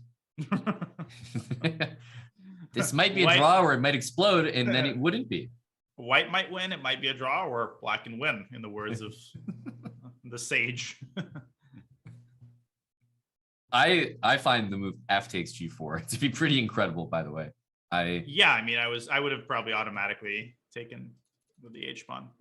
Because h3 is a clear target for black now, and knight f4, you just always have to put up with, kind of aesthetically speaking, the fact that a pawn could end up there like a pass pawn. So Right. Although Little if you strange, do it prematurely, and white's going to blockade it with a knight, and this is like a dream scenario for white. So you kind of want to keep your finger on the trigger here. And classic example of the threat being stronger than the execution. And we have those pawns just to bring it back once again, right? A6, B6, and Yep. B6, A6. Oh yeah, I still need to translate that. I promise I'll get it done. Rook F6, Rook HF7, and we got the Now- Alekhine gun here. Now A6, maybe? This is the actual Alekhine gun because the queen is behind the rooks, I think. Yep. As it was Perfect designed. arrangement. Bishop E7, maybe. I mean, queen takes G5 needs to be dealt with. Rook F4 is also It possible. feels like knight F4 could be done now because after you take with the rook, there's no knight F3, there's no rook F2. There's like, at least you're playing like rook F1 there, sort of making some threats. And, you know, I think ultimately the plan after knight F4 takes, it could be to go after the A pawn. And that's how you try to overextend white. You go bishop D8 at some, okay, maybe that won't be necessary. But I think that's an idea. I like bishop D8 as a general move. Oof. Feels Rook like a great E3. square. Rooks are just all over white's position here. But is there, where's the win? Wait a second. Black could lose this. In fact, I think he just blundered a exchange for no reason. He definitely did, but now he's going to put the rook back in and say, okay, wait, remember that Now, draw? let's give up the other one. We might as well. Remember that draw that we were going to agree on? I'm cool with that now. Right. Okay, fine. I'll give you the draw now. Yeah. You're twisting my arm. You know. Right. King A4. E5. E5. Very Yeah. important move. Yeah, you just Must play play. that in your sleep. Queen E2, Queen E4, and I think white's going to win this game. Yeah, because H4 will happen. This is so tilting for Fabi. It is. B6. Ooh, I don't know about B6 because now knight C6, but the king on A3 is amazingly safe. Black has no anchor points. Yeah, so knight there's no A5, so counterplay. what? Oh, God. Oh, no, the pawns. No. Goodbye, Black King. Yeah, this is rip. I like how Queen White's king ran across the entire board. Black's king just chilled on G7, and now it's the one getting mated. Yeah, and it goes back to E5. I just want to point out again, you highlighted it, but that doesn't come, let's say, immediately to every player, and it should. You just have to tell yourself, remind yourself that if Black plays E5 or if Black plays knight E5, there's no hope to win. It's all locked up. So you have to play E5 even at the cost of a pawn just to generate open space because you're up so much material, but it's useless if you can't penetrate the position. Rooks are no good behind locked pawn structures. That's right. And in general, when a pawn captures a piece and repositions, there's a square that always opens up. And as you're saying, it's very important to figure out who's got control of that square. And sometimes, toss up that pawn to keep things wide open. Okay, and our first Najdorf, I think, which is, of course, MBL's, how do I even call it? It's his opening. It belongs to him. It belongs to him, and it has for years and years and years. I mean, I remember when MBL was playing it in 2005. He was already a GM in 2005 when I played my first World Youth in France. I think he was playing the under 16, I want to say. Crazy. Yeah. Oh, yeah, this end game. Okay. Usually, just when you think of the Sicilian, you're not often complaining about end games in general. So, yeah, this one has certainly been explored. But I feel like as white, especially in a blitz match, you're never too upset to have this. No. And I feel like MBL very quickly decided to take on F6 with the bishop. And this is a classic pawn sacrifice. Black has compensation, but actually G5 is such a nice move because if you go G3, your rook on D4 is kind of stranded. I mean, it's not very good. It's not a bad place to be stranded, but it's also not a good place to be not stranded. a great place to be stranded. Yeah, I was looking for the right phrase. Thank you for the assist. Because this is an end game where I could see Black winning it while being down a pawn in some cases. Wait, are you sure it's an end game? I didn't realize that. Do you have any more profound nuggets of wisdom to share? Hey, there was a whole suffix to that thing. I didn't just say, "Hey, this is an end game." Yeah. Welcome to the show, guys. Experts say that there was a compound sentence there. People just had to stick with me long enough, get to the end. Right. If there was a nugget there.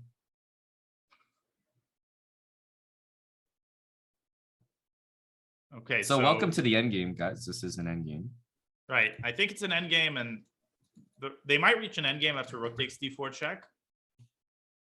But It's a further end game. But what about takes in rook d7? I mean, if you can double on the 7th rank, I feel like MBL's slipping off the ledge here a little bit. Well, Now King F6 G7, might King come. G7 F6 feels weird. Talk about slipping from the ledge. This other rook coming into e7. No, this is bad for black. So I don't like that King- he's thinking here because King E7 loses on the spot to rook takes C6. Yeah. Oh, that was nice. So it's a little Now- concerned, but yeah, he's Ooh, nice little intermezzo. great And now- intermezzo. By the way, holy I smokes, would that's go so king necessary. e3 and rook b1 and try to get this rook to b6. I don't love king c1, but okay, I understand why you played it. I Yes, feel like the he's king would going be much better A7. positioned on e3 here, which would happen.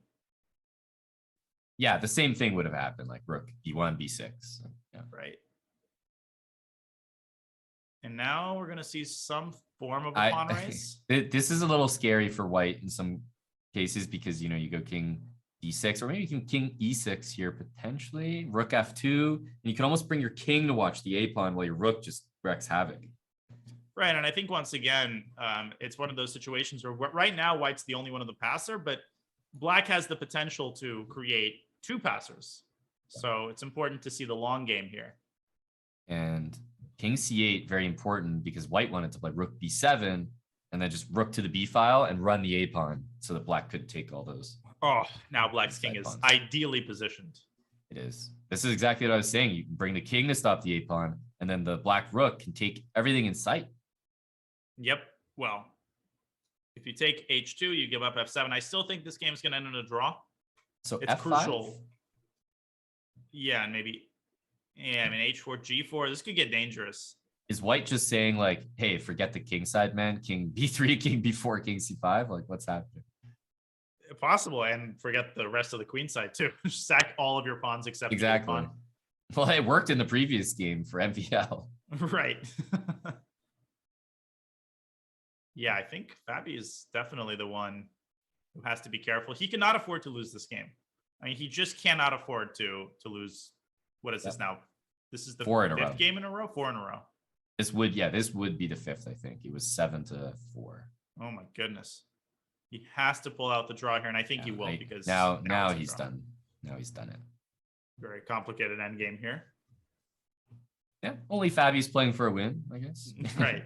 Tell yourself The that. thing is, I think some people don't realize that, but you can give up G5 and plant a rook at F6, and I'm pretty sure. I actually don't know. Like, is the Philidor position applicable with two pawns? I think it is I think the answer is yes. in most cases, especially with the B pawns. It is. All right, Dvoretsky's man. I wish I you had go. won Dvoretsky's endgame manual and a prize. I think we're getting our answer, and I think. the Well, answer yeah, you is just yes. get to look right here. Here's your answer. Okay. Yeah, the pawn doesn't provide enough shelter. I think black has to be a little bit careful here. Certainly does, but it's a reminder that you know you don't always have to play the position that's in front of you. I think black would have had a harder time defending, trying to like protect the G pawn, because then he would forego a very known drawing technique, the Philidor, because his rook would be occupied. So he's actually done it much better by just giving up the guy and saying, look, I know how to draw this. Let's just put it into action. And I think that I've had this conversation a lot with students, and I've won a lot of endgames this way, where you basically make somebody cling to a pawn because they unquestioningly assume that, yeah, I have, like you said, I have to cling to this pawn. And oftentimes that makes the defensive task so much harder. Now, rook F1, yeah. Even though you have the C pawn, it doesn't matter. Why you can't make progress. You just sort of hang out on the first rank there and just wait for the king to appear somewhere. D6, Right. B6, and then give a check. B1 or D1, you would kill for that C pawn to be on the D file. The quick trip to the orthodontist. That's just nothing. Yeah, this is a dead draw. There's going to be some sort of a stalemate, I think. And I think for MBL, it's probably worth bleeding the clock.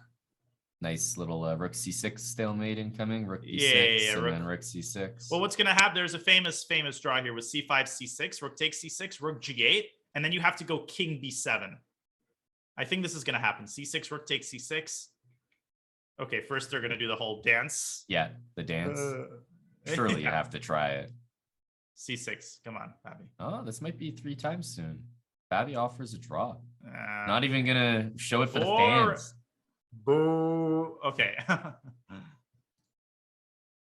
But those are those things that you're mentioning, just being familiar with those tricks and things like that's exactly why Fabi was able to draw that rook endgame earlier when he found the rook takes a6 draw. Right. Stalemate. Like just knowing details. Exactly. That is really, really important. Yeah, when people think of studying theoretical endgames, like sometimes people don't realize it doesn't have to be anything on a crazy grand scale, right? It can just be these small things that can actually produce concrete results and save you games. So this is I'm getting some deja vu here for some reason. Yeah, this might trickle into the bullet as well, as the players are going to be more habitual the less time that they have on the clock, because they're just going to be like, oh, I played this before. Yep. You know, it wasn't a total disaster. To what you know, right? And I think Fabi has to win this game. I mean, if he can tie it up into the bullet, he can be relatively happy knowing that he's more or less stopped the bleeding. But if MVL wins this game, gets to a 2-point lead, any last game of a segment is crucial. Yeah, really and sets the tone. If Fabi wins this, I think the 3+1 portion will have gone pretty much as I expected, which was 1 game lead for MVL, and actually Smarter Chess would be bang on with that as well. But it's absolutely necessary because I think that 9.5 to 7.5 is Fabiano setting himself up for disaster in the bullet. I think he needs to be on par here. Although he is, of course, incredibly resilient, as he showed in the U.S. Championship, losing 2 in a row. At one point, he was -1. He almost won the tournament. Isn't that right, Fabi? Yeah. Well, actually, the U.S. Championship, I actually didn't get a chance to train well enough for the moves, but I was really happy with my bullet play, and I've really been working on that with my coach. I recently fired Rustam, so just sent him packing, and really been happy with the progress since. A+. Man, Fabi is like, it's great when the guys don't change that much. It's just like a timeless 20-year span of applicable imitation. Right. Yeah. The guys are the kids, man. The voice is cracking and changing. It can't stick with the impersonation for too long. Right. Yeah, I wonder if you can think of somebody who sounds completely different now. I'm sure we could, but yeah, I actually, I love Fabi, but I also know that he's really has, I think, changed a lot since 2014. He used to have I think a much deeper voice where it was literally just complete baritone, guy playing the cello vibes. And, right. And I think he's become a lot more loose as an individual, and that's caused the way he speaks to change. So I think Fabi's probably one of the more, one of the best examples of that. Yeah. Speaking of the same voice, do you know the basketball commentator Marv Albert? Very sort of, yeah. I'm sure you've probably heard of him. He has the yes. He often says yes. So I was watching some old basketball highlights I was watching the 1969 finals, and I was like, I recognize this voice. I swear this guy is talking in a very, the same way I hear people talking today. It was actually Marv Albert commentating basically his first basketball season in 69. Wow. And he was saying the exact same things. It was surreal. So of course he sounded younger, but still. Yeah. No, that's. Yeah, I still have to show my old book, but I guess I'll do that before the bullet segment starts. Oh yeah. That's just to keep people here, man. You guys thought you were getting that early? Of course not. Now MVL is better. Again, I feel like the more often they've played this line, the more MVL has adapted to Fabi's ideas. Again, we have this weak d6 pawn, the knight coming into g4. Same old story. Yeah, this is not going to go well if it gets played in bullet. I just have a feeling. If Fabi plays this in bullet, then... You know what? Yeah. Sorry. Well, I wasn't really going to say anything too profound. Well, If he plays it a bullet, I don't think it's going to go well, basically. I didn't mean to interrupt you, but yeah, G4, I think, yeah, I mean, this is a pretty difficult position. I feel like my poor Fabi impression is just inextricably commingled with Nepo and a Nepo impression. Yeah, I was about to say, I get the I vibes, can't help it. the speech patterns. But again, Nepo is like, similar, to Fabi, but I think, but again, I play World Championship, but yeah, I mean, Bishop F6, yeah, that's okay. Okay, Rook D1 it's not very good, but yeah. It's great because it's kind of like it's like a DJ. When you're a DJ, you merge like one song into another. So I can hear where the Fabi transitions to the Nepo, and I can hear when the Nepo transitions into Kasparov, and it's a nice little flow. Yeah, I mean it is difficult to keep these impressions separate. But this is almost the hybrid between Fabi and Nepo. So. Pawns okay, are just, so this, I mean, this we've seen black is a completely one-sided game, and Fabi never got out of the gate here. No, and he's gonna go in down 2 games. It looks like there's unless we see another miraculous hold, but every pawn is falling, and there's not a shred of counterplay that I can see. And you can see how the momentum has shifted just in terms of the arc of the games. I felt like at the start of the match, Fabi was playing with a lot of energy, and in these last couple of games, I feel like he's just gotten demoralized by some of his misses. And this is over. A8 queen, he can resign. Queen D5, knight F6 would be a nice way to end. Oh, also the E7 knight hangs. Okay, it's okay. Rook D7 or collect all the rooks. Yeah, resignation and a big win. And MVL firing on all cylinders here as he jumps out to a 2-point lead going into the bullet. This is dangerous for Fabi, who's gonna have to put this all behind him.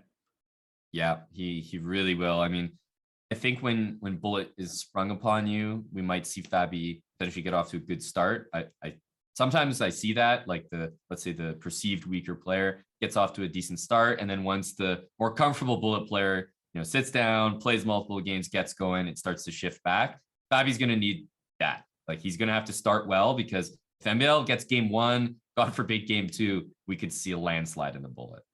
Indeed, and maybe he'll get a pep talk from our boy Robert Hess. That's right. We'll see. But he has his work cut out for him, and he definitely needs this break.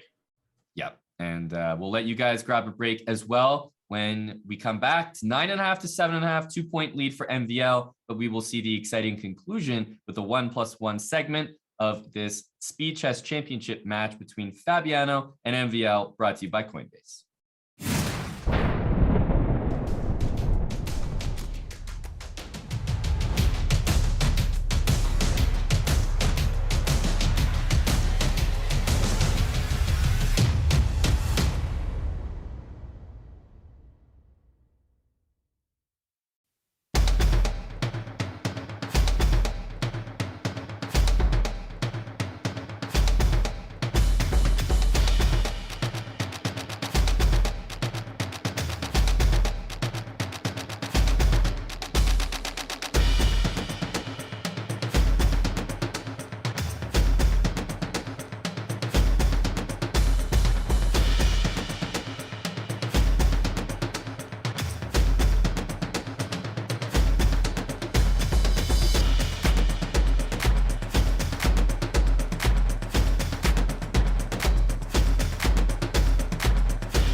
Chess.com is proud to release Game Review, a simple, streamlined tool to help you learn from your games. Immediately see your accuracy and your opponent's accuracy and how many brilliant and great moves were played. Then select Start Review to dive into the game. Learn about the opening and get helpful stats on your performance. Retry mistakes to learn and improve your accuracy score. See why moves are played thanks to the coach's feedback and click Show Line to see helpful engine recommendations. Play a game, start review, and try it today.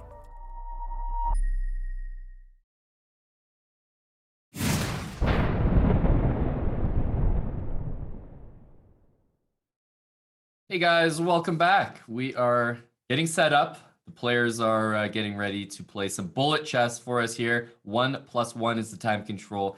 A 2-point lead for Maxime Vachier-Lagrave over Fabiano Caruana. And I mean, dare I say it, is the smarter chess prediction somehow going to find a way to come true, Dania? We're cursed. I mean, we're cursed this guy. I think I might have to start agreeing with the smarter chess prediction. And Fabi is going to have to flip that prediction on its head in the bullet because it's predicting a 4-point win for Maxime. And of course, that cannot be accepted by Fabi. Yeah, and I think in an interview with Hikaru, he mentioned that 2 points, that's sort of that's the dividing line. You can't let it get more than 2 in bullet. I think that's very accurate. Fabi has to win this game. He's got the white pieces and a complete change of opening. We have a Grunfeld King's Indian vibe here with a very positional battle. And, he's going to have to watch the clock.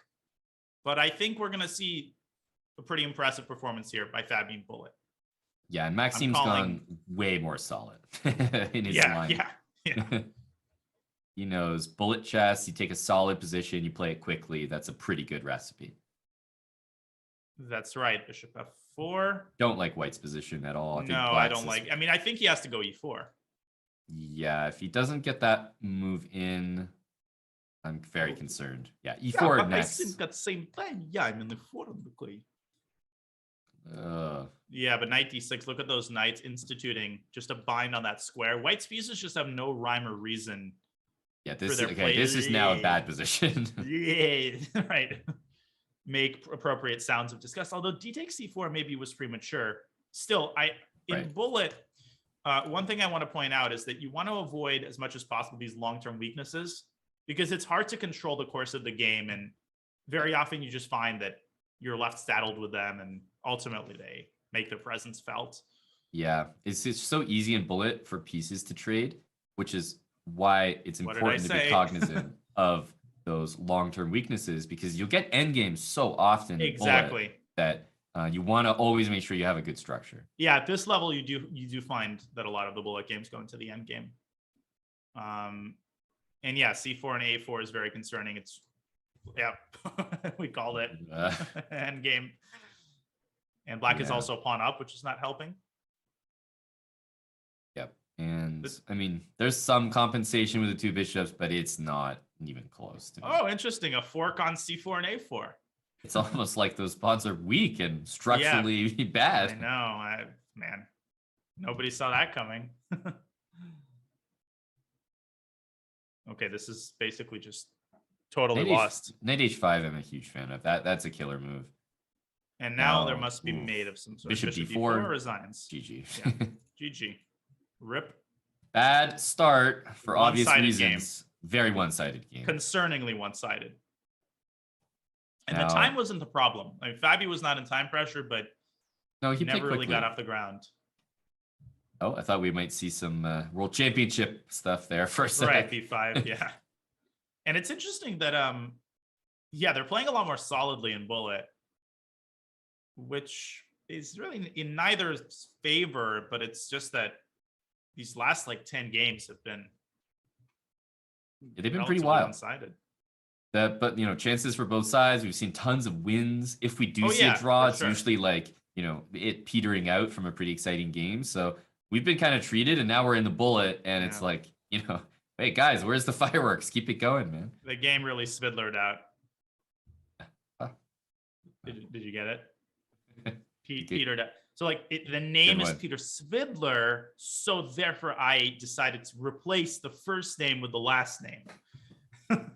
Right. Right. Well, I mean, honestly, if I was completely honest, I do think Fabi is the underdog in the bullet. But with that being said, I absolutely think he's capable of a dramatic comeback. Yeah, but not only is that a classic, Hikaru impression, but it's also a classic chess player take. It's like, who do you think's going to win the world championship match? Oh yeah, I Right. think Magnus is a favorite, but definitely Jan has a chance. It's like, okay, Right, great. it's always one and then nice the other speaking thing. to you. I think it's going to be a blowout, but with that being said, I think if Jan can not lose the first game, then I think there's a chance for the match to be close. And I wouldn't be too surprised if Jan actually won the world championship. Yeah, I think he can definitely win it. Well, it comes, I think, partially from this. We talked about it before. The fact that chess players are just used to not being certain, whether it's about the evaluation of the position. I mean, the better you are, the less certain you are. B5, I like that move. Fabi again is just getting kind of blown off the board here. So he's trying to mix it up, which I really like. Ooh. And now it looks like he's got something, but what is it? Maybe queen f8 and rook c8? Or queen f7, and then the queen has to guard the e6 rook, and it just looks a little precarious. Although he walked into knight e5, but now queen f8 and rook c8 I think was very strong because the rook on c1 is now undefended, and rook c8 is still a threat. Queen e4, there might be some stuff there as well. Fabi needs to win this game. Wait, rook c8 is a winning move. Yeah, I think white just doesn't have a move. Rook yeah, d6. you can't. Well, if you can't take a4, you're dead. Wait a minute, you just rook takes d6. Rook takes d6, rook c1, and it's over. Yep. Yeah. Queen e4 check, and white's also getting mated here. Uh-oh. a3 and then rook c3. Queen... Yep. No, but rook c3 is queen f8. Oh, queen f8. No! Oh, I totally missed it. I also missed it. Oh my goodness, MBL's going to hold this, I think. What a resource. And it's still, it's still extremely difficult here, but how does Fabi make any progress? In the event of a queen trade, it's a dead draw. Like, you can trust me on that. Yeah. So I think Fabi needs to White might even waste a ton of time. Right, queen d3. Yeah, Fabi could very easily overpress here and blunder some sort of a fork. What about rook d5 to rook f5? That looks, there we go. That's something. There's winning. Goodbye. There you go. Goodbye. MVL had to play something to the effect of queen b7 there. Thank you very much, guys. Man. Yes, rook d5. That was the plan all along, actually. I totally missed queen f8. What a move. The length of the board, basically. Very resourceful, and Fabi with a crucial win here.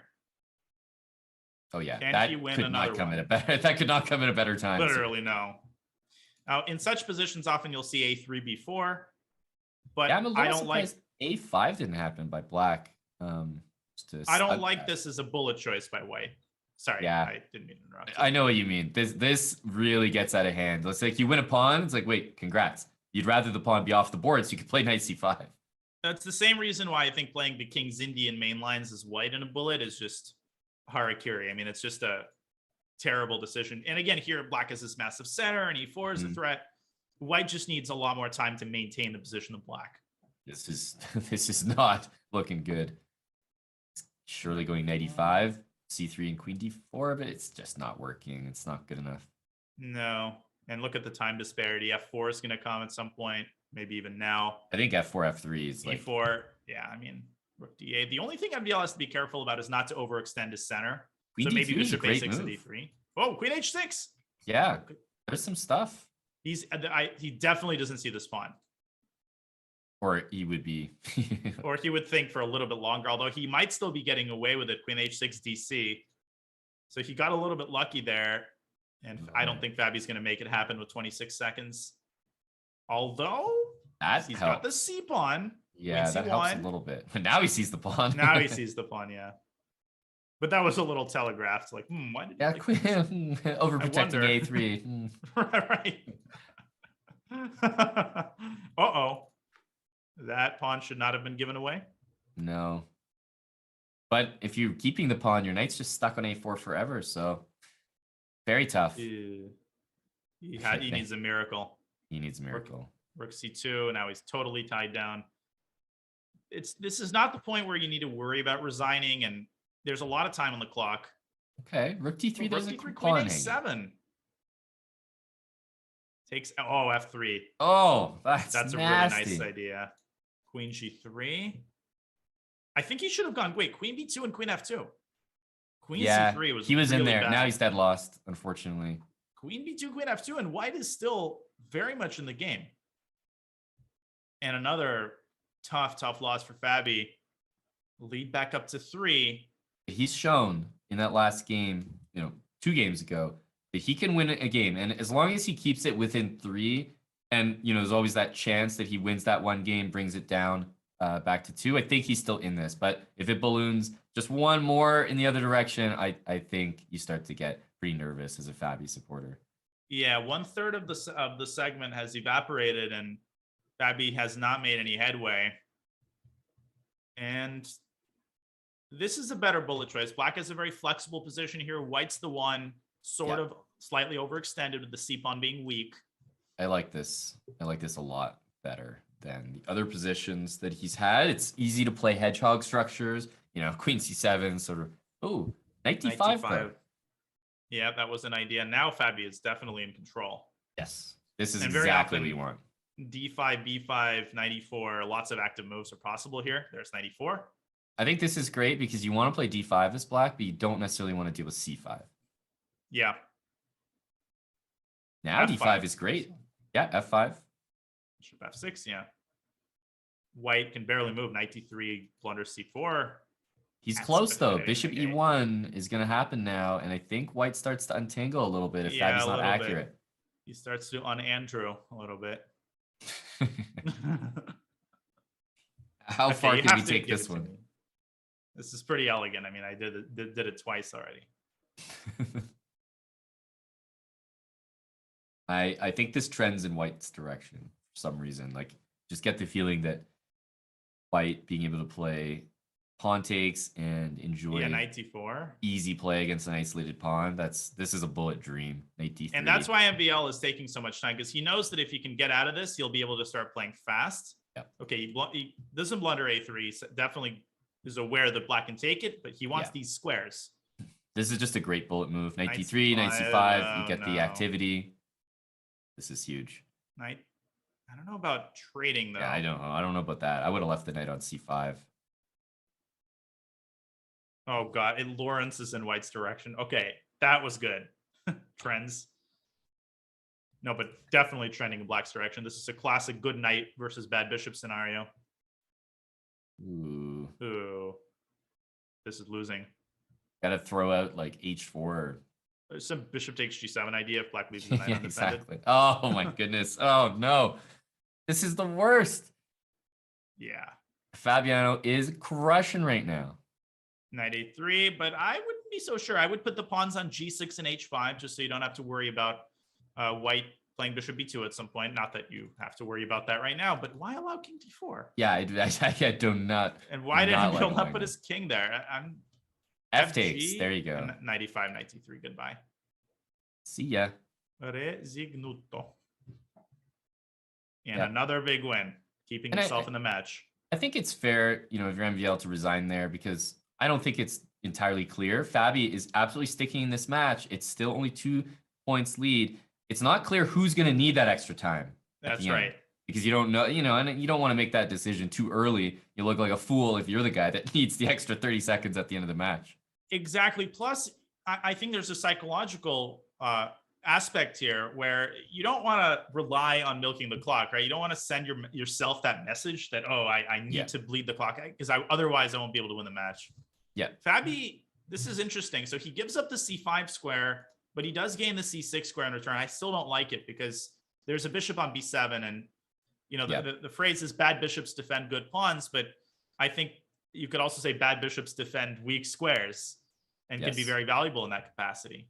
We're about to, I think this is just sort of a misevaluation for bullet. I think in bullet, black is winning this position, a very high percentage of the time. Yeah. It's just unfortunate. You can always just liquidate all the rooks. And then even if you're playing some opposite bishop endgame, you can waste so much time as well. Rook e8, knight e2, and then I think there's rook takes. Okay, I guess not. I think MVL was calculating that just now. Right. Bishop a1, I think, has to be played because the fact that this bishop is so undefended is annoying. Yes. If black gets to reroute bishop c8, d7, if he could take 2 moves, as soon as that happens, black's position looks very good. Bishop a1. Yeah, it's a good looking move. Queen d8 makes sense. Sacrifices are not out of the question. Like bishop takes h5, knight f5 at some point. I would Yeah, try to it's- prepare for that with queen d1. Although But rookie 8 is happening next, like no matter what. Oh god, snap. Oh no. Bad position. Oh no. I'm gonna say something mean and condescending, which is that I think Fabi, he's playing well, but he's making impractical opening decisions in the bullet segment. And that is the one thing that might be coming from some lack of experience. It has nothing to do with his like lack of playing strength, right? It's just something that it's just a sense that you get for what to play. But wait a second, 96. Well, bishop And d5 now it's gonna be a was draw, I so think. strong, right? Because you could take on g6, and yeah, black was going to be in trouble there. Wait a minute. Who is winning? Because d5, there's always c5. Can white go f3, g4? Is that actually? Is that good? No, because black has, Yeah. wait a second. I think he should take some time here. But you go king e6 and king d7. That's what's good. Oh yeah, h5 takes. And white always wins those endgames, Boom, right? boom, boom. Yeah. Even if you allow black to promote when you go c7, it'd still be winning for white. Yes. Yeah, you have to take this opportunity. There it is. Beautiful. Fabi with the gutsy call. Black's going to promote first, but he's not going to be able to stop white from promoting b8. Don't take that pawn. Yeah, don't take any pawns. I think that's what? Whoa. I mean, still probably he can promote because king b7, king b8, and No, pawn he on d6 certainly is hurting black. he certainly can. Yeah, there's no question about it. But King b8. Yeah, it's winning. I mean, MBL has to take on c4 and take on a4 and hope for the best. This is an instructive, actually. This is an instructive idea. I think a lot of people stop calculating when they realize that the opponent promotes first, but this actually happens quite often where it really does. Because of the pawns, you can't, even though you have a queen, you can't stop the pawn. Beautiful. Now h6, there comes the other pawn. Yeah. And queen g7. Wait a second. Oh, how do you get out of this? Oh, queen a5, king b8. Oh, Wow. He's a genius. That's awesome. That was amazing. And it's over. Still no checks. And it's a 1-point match. Yeah, the amount of technique required there. I mean, I just can't really convey in words like how nice that was, but that was really beautiful, especially against a guy like MVL who's pulling out every trick in the book to try to draw that. If you're looking for ways to improve your endgame knowledge, review that game. Just mark it down and take a look at that after the match because that was amazing. I know it's a bullet game, but this just shows you why these players are special, that they can produce something like that in a bullet game. Mm-hmm.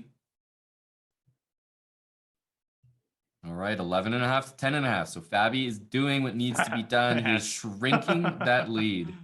Amazing. Robert, Fabi playing the French, changing the locks. So toxic. And knight b4, this is another nice opening by Fabi. Takes queen b6, bishop b5, easy game. So easy. Queen d2, bishop b4. Oh, what a gross b4, move. bishop b5, and c3 is weak. Ugh. Bishop a3, almost. Yeah. Oh my goodness, he's all over him here. Bishop d3. So annoying though, right? Bishop a3, bishop c1, bishop b4, bishop d2. It's like, all right, dude, screw off. Like, Right, exactly. Get let me do my thing here. I'm better. Just let me be better. yourself out of here. Knight f4, but in comes the knight to d3. Although somehow MVL is holding everything together. Yeah, Knight somehow D3, that rookie got 3. very unimpressive. Maybe, yeah, now Fabi is burning tons of clock trying to find that killer blow, and apparently there is none. Yeah. Uh-oh. It's almost like Maxime is good at bullet. I would have maybe considered bishop takes f1 before knight g6 because I'm just a little concerned about the end games. It's just like one of those things that I always say, right? We've been talking about how end games are so common, and once again, you have a light squared bishop that might look really poor if the rook and queens disappear. Indeed, and even if you park the bishop on e4, there might be knight g5, and this might be more trouble than than benefit, because knight takes e4, f3, and 14 seconds for Fabi. Correct. This looks Knight takes a knight c4. Uh-oh. Now you're going to lose at least a pawn. Yep. The one thing that works for black here is the d5 square, but that might not be enough to counterbalance. Oh, knight f5, nice move. This is a good move. It's going to get double-edged here, but I think black survives this. It's not the worst. The back rank being weak was preventing him from taking on e5 there. h5 is a great move. h4. Yep, I like rook the takes f7. rook takes f7, Rook but that's takes not so d4. dangerous. He wants e6 and rook takes g7. Queen e5. Oh, queen g6 and rook d5. It's not that dangerous. Yeah, but I think that King rook h7 e7 was too slow. I agree. Yeah, needed a rook d5 there. Black's got to go for perps, but queens can always come back to f4. And Right, rook c8, rook c1 is not even such a big threat, or is it? Wait a sec, rook f1. Oh, king g2. Oh, now it takes on rook f3. He's gonna get both the sides are gonna have connected passers. White's got another passer. Oh my goodness. White's rolling here. King g6. Uh-oh. That rook's not gonna be able to retain itself on e7. You're gonna lose. King the f6 is massive. Here. It's winning. It's winning. This would be insane. That's a total flip. Rook d2, rook takes a2. Oh my goodness. The wheels come off here from MVL. He resigns. Yeah, he's just out of there. Tied. He just lost like 4 pawns in the span of 10 seconds. All chambers are filled for Fabi, who is defying expectations, and he ties the match. Buckle your seatbelts. There's exactly 10 minutes to go. Here we go. Yet another epic match. Incredible. And again, Fabi's just better out of the opening. I think MVL missing knight h4. He has to stop the tilt here. Knight takes d2, knight f5 was going to happen, which is a nice detail. And 2 bishop advantage. Can't complain here. Queen b3, I'd thrown in at some point. I don't love h4, I have to say, because I feel like black can get g5 anyway if he wants it, and then the h file I'd rather have closed if I'm white. I agree. I think it is maybe overly committal, and this is stabilized nicely for Maxime. And one of the reasons why I'm never a big fan of h4 in these is because the e4 square you want to kick the knight out with f3. But f3 always looks much worse when you have played h4 because the g3 pawn is loose. So I would have rather kicked that knight out with f3 with a pawn on h2, but as a result, he kind of had to trade it. Do you like the move h4? I'm uncertain. Once again, you really haven't been clear about that. I think I could live without it. Let's put it that way. What about b3, bishop a3, and then, hey, if you've already played h4, you might as well play h5 and try to induce weaknesses. And also c5, yeah. Queen takes b4, bishop f1, bishop c4, and again, Fabi is just so sharp. This is not working out. Take that, smarter chess prediction. Man, D5. imagine that pawn on h4 was on h2. Right. That would have. I feel like Fabi should have gone d5 though. I like a5. Yeah, but now you called it. Here's the counterplay. Rook h8, f4. This is so unnecessary. It's a damn h4 pawn. Right. It's gonna get mated. MVL just needs to find the right moment to play f4. No. Probably not yet, because if bishop takes c4, although takes g3. Ugh. Yeah, he's going for it. It's bullet. He's going for it. I feel like white's worse than a bullet game here. Yep. Completely agree. Takes on g3 and rook swings over. Rook g4. Rook g5. Rook takes c6. Gosh. Yeah, and then you take. White's going to get mated in the end. Correct. Yeah. Black's king is actually ridiculously safe here for the time being. Man, Queen f4 is so tough to look at. Like, I don't know how. Queen e5 he wants. Life-saving move. Oh, what a move. Queen e2 is so cold-blooded. But still, check. Rook somewhere. Queen h2 might have been a little bit hasty. Rook h4, rook f4. Oh my god, rook a3 is so good. Finding so many defensive moves here. That's an amazing move. Well, rook f3. And you can't do anything. Wow, this might be a draw. Oh, bishop h4. Oh. You could what's probably... the threat? Yeah, just queen e3. Yeah, and queen e5. Queen e5 if he wants it, but I don't think he does. He wants to keep the queens on the board. Gutsy. Rook takes f. Must be something. Rook f7, bishop d5. Oh my goodness, what a tactic! But if you don't see that, you might be in trouble. Oh no, there's no chance. Oh no, he's gonna get mated. He's gonna do it again. It's still there. Rook takes f7. Rook takes f7. Oh no, it wasn't there because at the end of the line, Black would have had rook b1, rook b2. Oh my god! Yes. Oh my land! You had one chance for that insane and it wasn't tactic. there in the previous line. Oh my goodness! And now he's suffering. Queen F5. Yeah, you gotta get Oh these man. queens up. Yeah. Now you're dead. Now, surely it's dead. Oh my goodness. Great pre-move though. He's not dead yet. It's you can save this.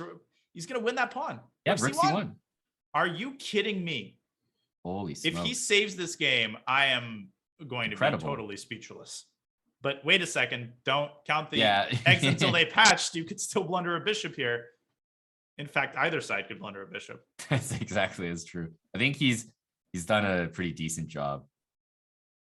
If I'm MVL, G4. King F8, Bishop D5. Whoa. Yeah, See, this is exactly what happens. Yeah, you get yourself into a little bind or you get mated. King E4, F5 check would have been terrible. That was some absolutely insane chess right there. I think Fabi's going to save it because he's now built himself a nice little time cushion. Yep. Good pre-moving. I mean, you could just see he's made some improvements. It's very clear. Oh, wait a second. That's a bad pre-move. Rook takes E4 even was winning. That's such a bad pre-move. That's a full jinx. I'm so sorry. I jinxed him again. I mean, everybody jinxed him. Let's not blame the commentator here. Everybody thought this game was going to end in a draw. That is the worst pre-move in the position. You have 10 seconds there. It doesn't make sense. Why would you even go Rook D5? What was he expecting Blake to do? Yeah, I don't know. Martyr Chess is blaming me. Come on. Oh my goodness, And that's my such an deflator, let's say. My stint as lead commentator comes to an end.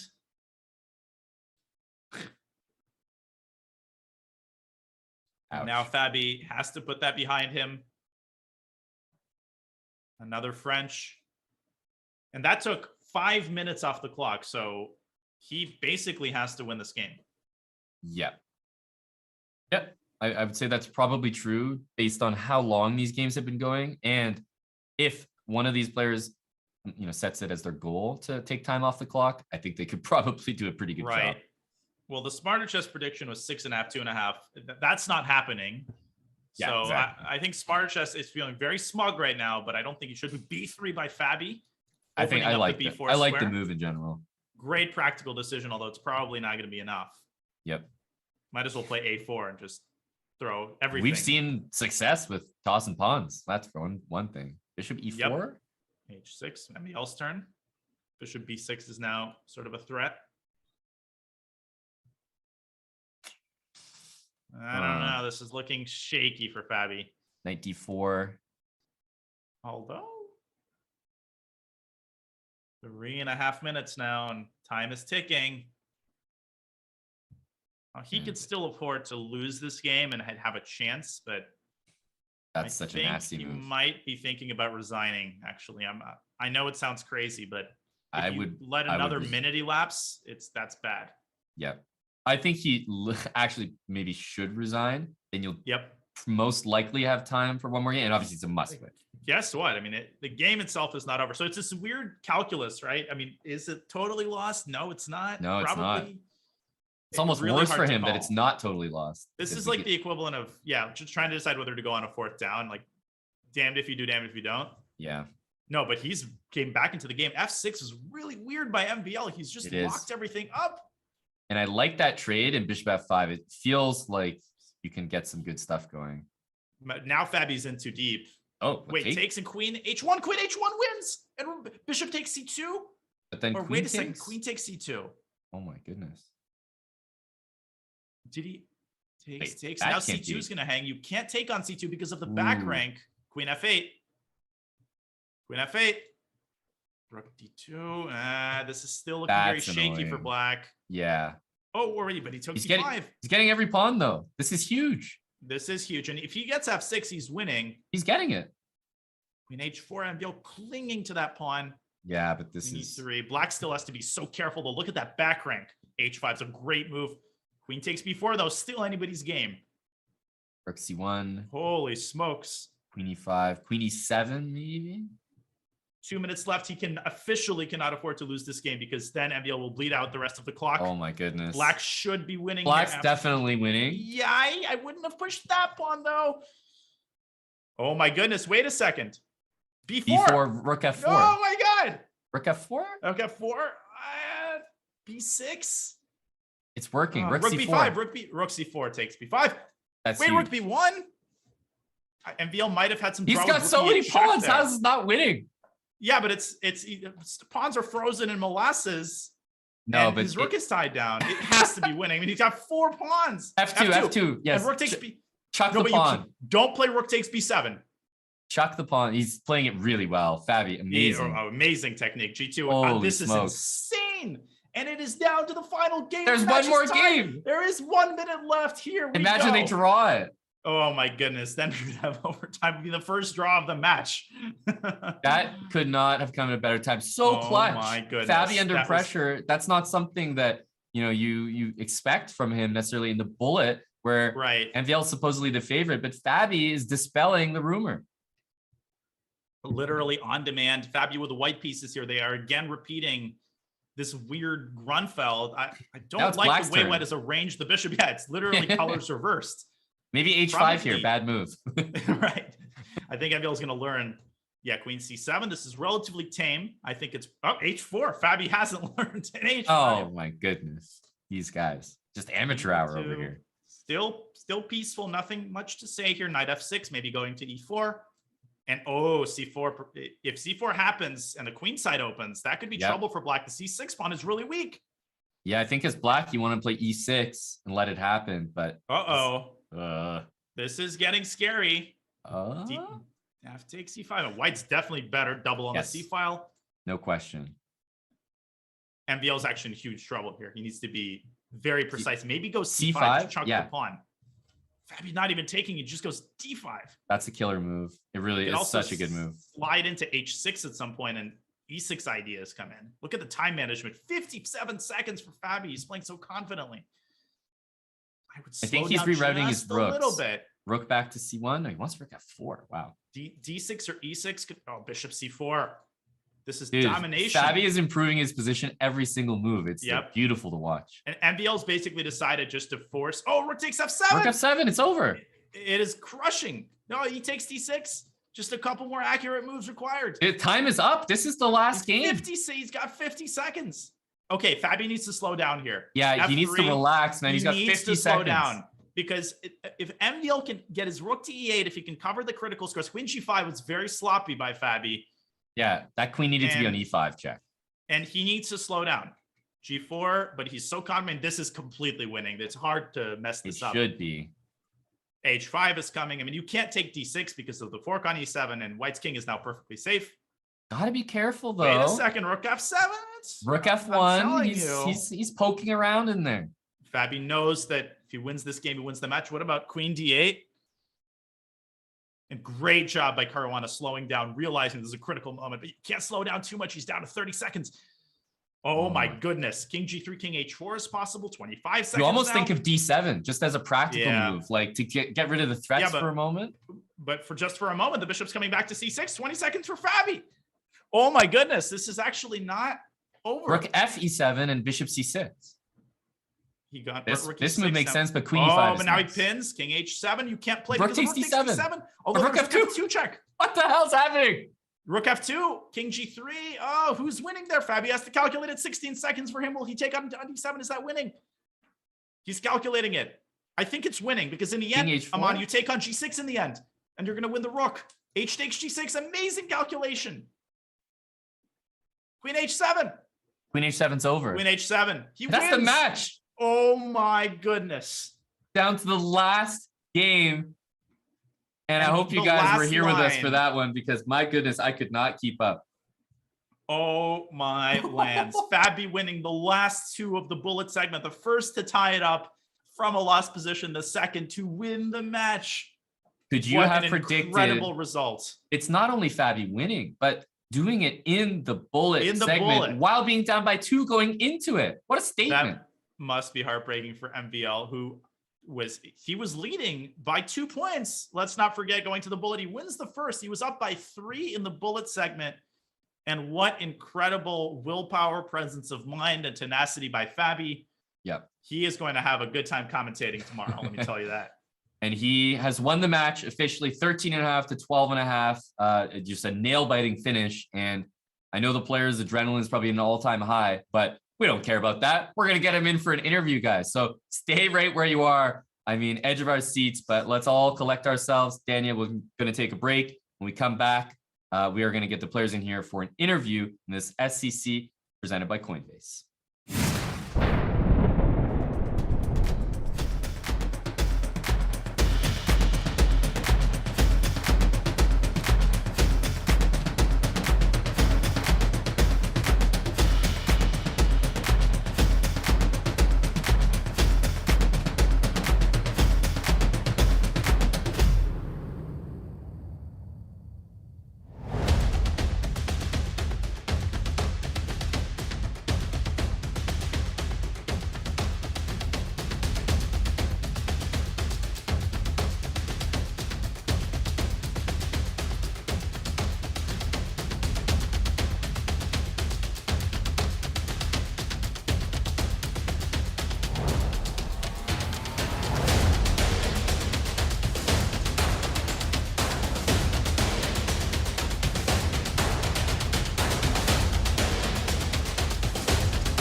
Hello and welcome back, everybody. We're joined by the players Fabiano and Maxime.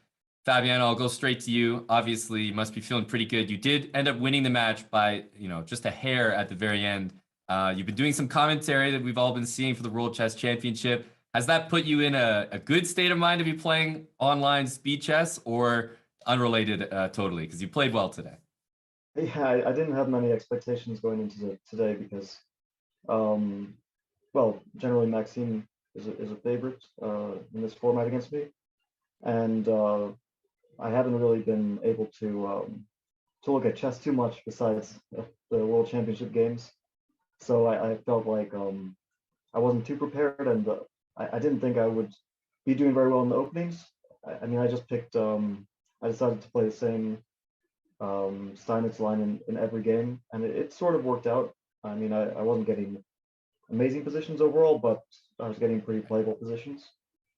But yeah, I mean, the big surprise is that I actually overperformed in the 1 minute segment, which is usually not really my strong point. Yeah, fair. Congrats to Fabi and Maxime. Sorry that the match did not go your way. Of course, you've also been very busy, just recently playing the European Team Championship. What are your overall thoughts on the match? And do you feel like a lot of classical chess put you in the right frame of mind? Sort of same question as for Fabi, or do you feel like it kind of tired you out? Oh, first of all, of course, congrats to Fabi. I think overall it was quite deserved because I made far too many mistakes in all segments, but especially the bullet section where I just wasn't playing well. But yeah, I think I had good positions, but what Fabi managed was to, in general, play very stubbornly, especially in the 1 minute segment. Once a couple of very difficult positions, and then it didn't turn out well. But yeah, I just made too many blunders. I guess that's what cost me the match. Right. Yeah. Unfortunately, that sometimes it's really as simple as that. And VL, you had some nice praise for Fabi's bullet chess. Fabi, did you feel like, in the bullet chess you were more overperforming compared to usual? Oh, a nice little hug there. That's right. You are playing from a different location, Fabi. Are you at in like Robert Hess territory over there? Yeah, I'm actually playing from Danny Wrench's office. Is that a good luck charm for you? You're gonna play all your SEC matches from Danny Wrench's office? Yeah, I'll keep making the trip out here to play my SEC matches. It's good to know that his chess playing strength has not rubbed off on you. Well, I have I'll all keep the my world job champions after that. in the background. There's a mosaic of world champions, so maybe that helped inspire me a bit. But yeah, I think as Maxime said, I mean, it really came down to some moments in the 1 minute section where I think that Maxime was winning. I mean, this French game where I think dead loss was kind of critical, and somehow I won when our pawn started going. But before that, I think it was dead loss, and if I had lost that game, the match would have essentially been over. But yeah, I guess I mean, I was already happy that it was getting close, because after the 3 minute portion, when I lost like 4 or 5 games in a row, I started to lose pretty much any hope. Were you aware that the last bullet game would be decisive? I assume you were keeping an eye on the clock at that point. Yeah, after that French game, I checked the clock, and I knew that this game was almost certainly going to be the last one. Right. Yeah, and that basically is the difference. And Maxime, are you playing from Dubai at the moment? Yeah, that's right. I'm in Dubai. Yeah, so like I said, but I just arrived yesterday, so I haven't seen any game yet live. But of course, I'm gonna spend some time watching the action. Yeah, and other absolutely. stuff. Well, before Fabi, before I let you go and enjoy Robert's company, you are facing Wesley So in the next round of the SEC. Have you faced him before in an SEC match? And what are your sort of thoughts and expectations going to that match? No, I don't think we've played a lot of blitz chess, but I don't think ever in an SEC match. But we did play in 2022 rapid matches, pretty much back to back, quite long ones, and he took one match and I took the other. I mean, Wesley in this format is super strong. I think he's already gotten to the final more than once in the Speed Chess Championship. So I guess he'll be considered a bit of a favorite, but I hope that I'll have my chances too. Yeah, well said. Well, we're looking forward to that match, and we certainly won't keep you guys any longer. Maxime, always gracious, victory or defeat, and thank you for the match. It was so close, so GG's to both of you. Thanks for playing and taking the time for the interview. Thank you.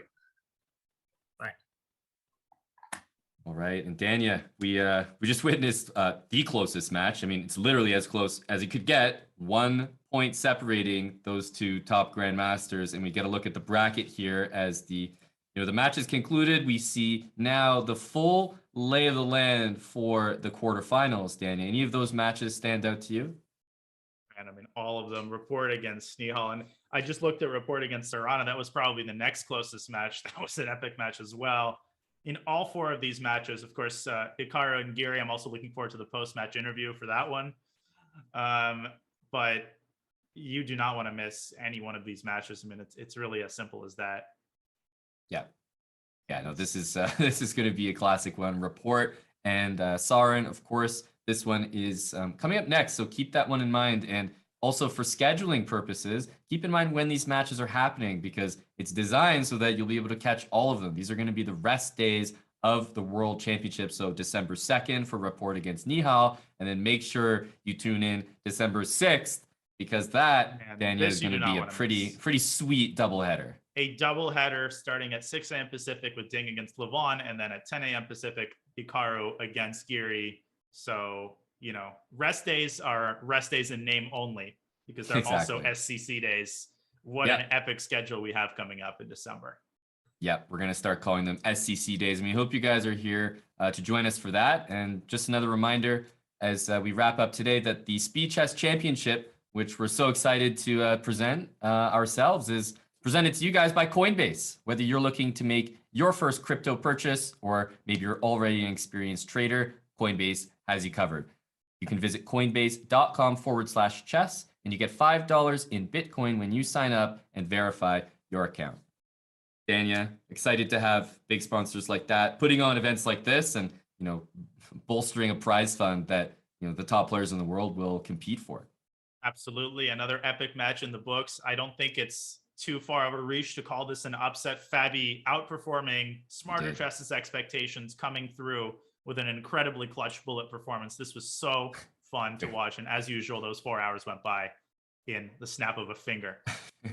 They did. Always nice to be commentating alongside you, Danny. I know we'll be back for one of those future SCC matchups that we just hyped up.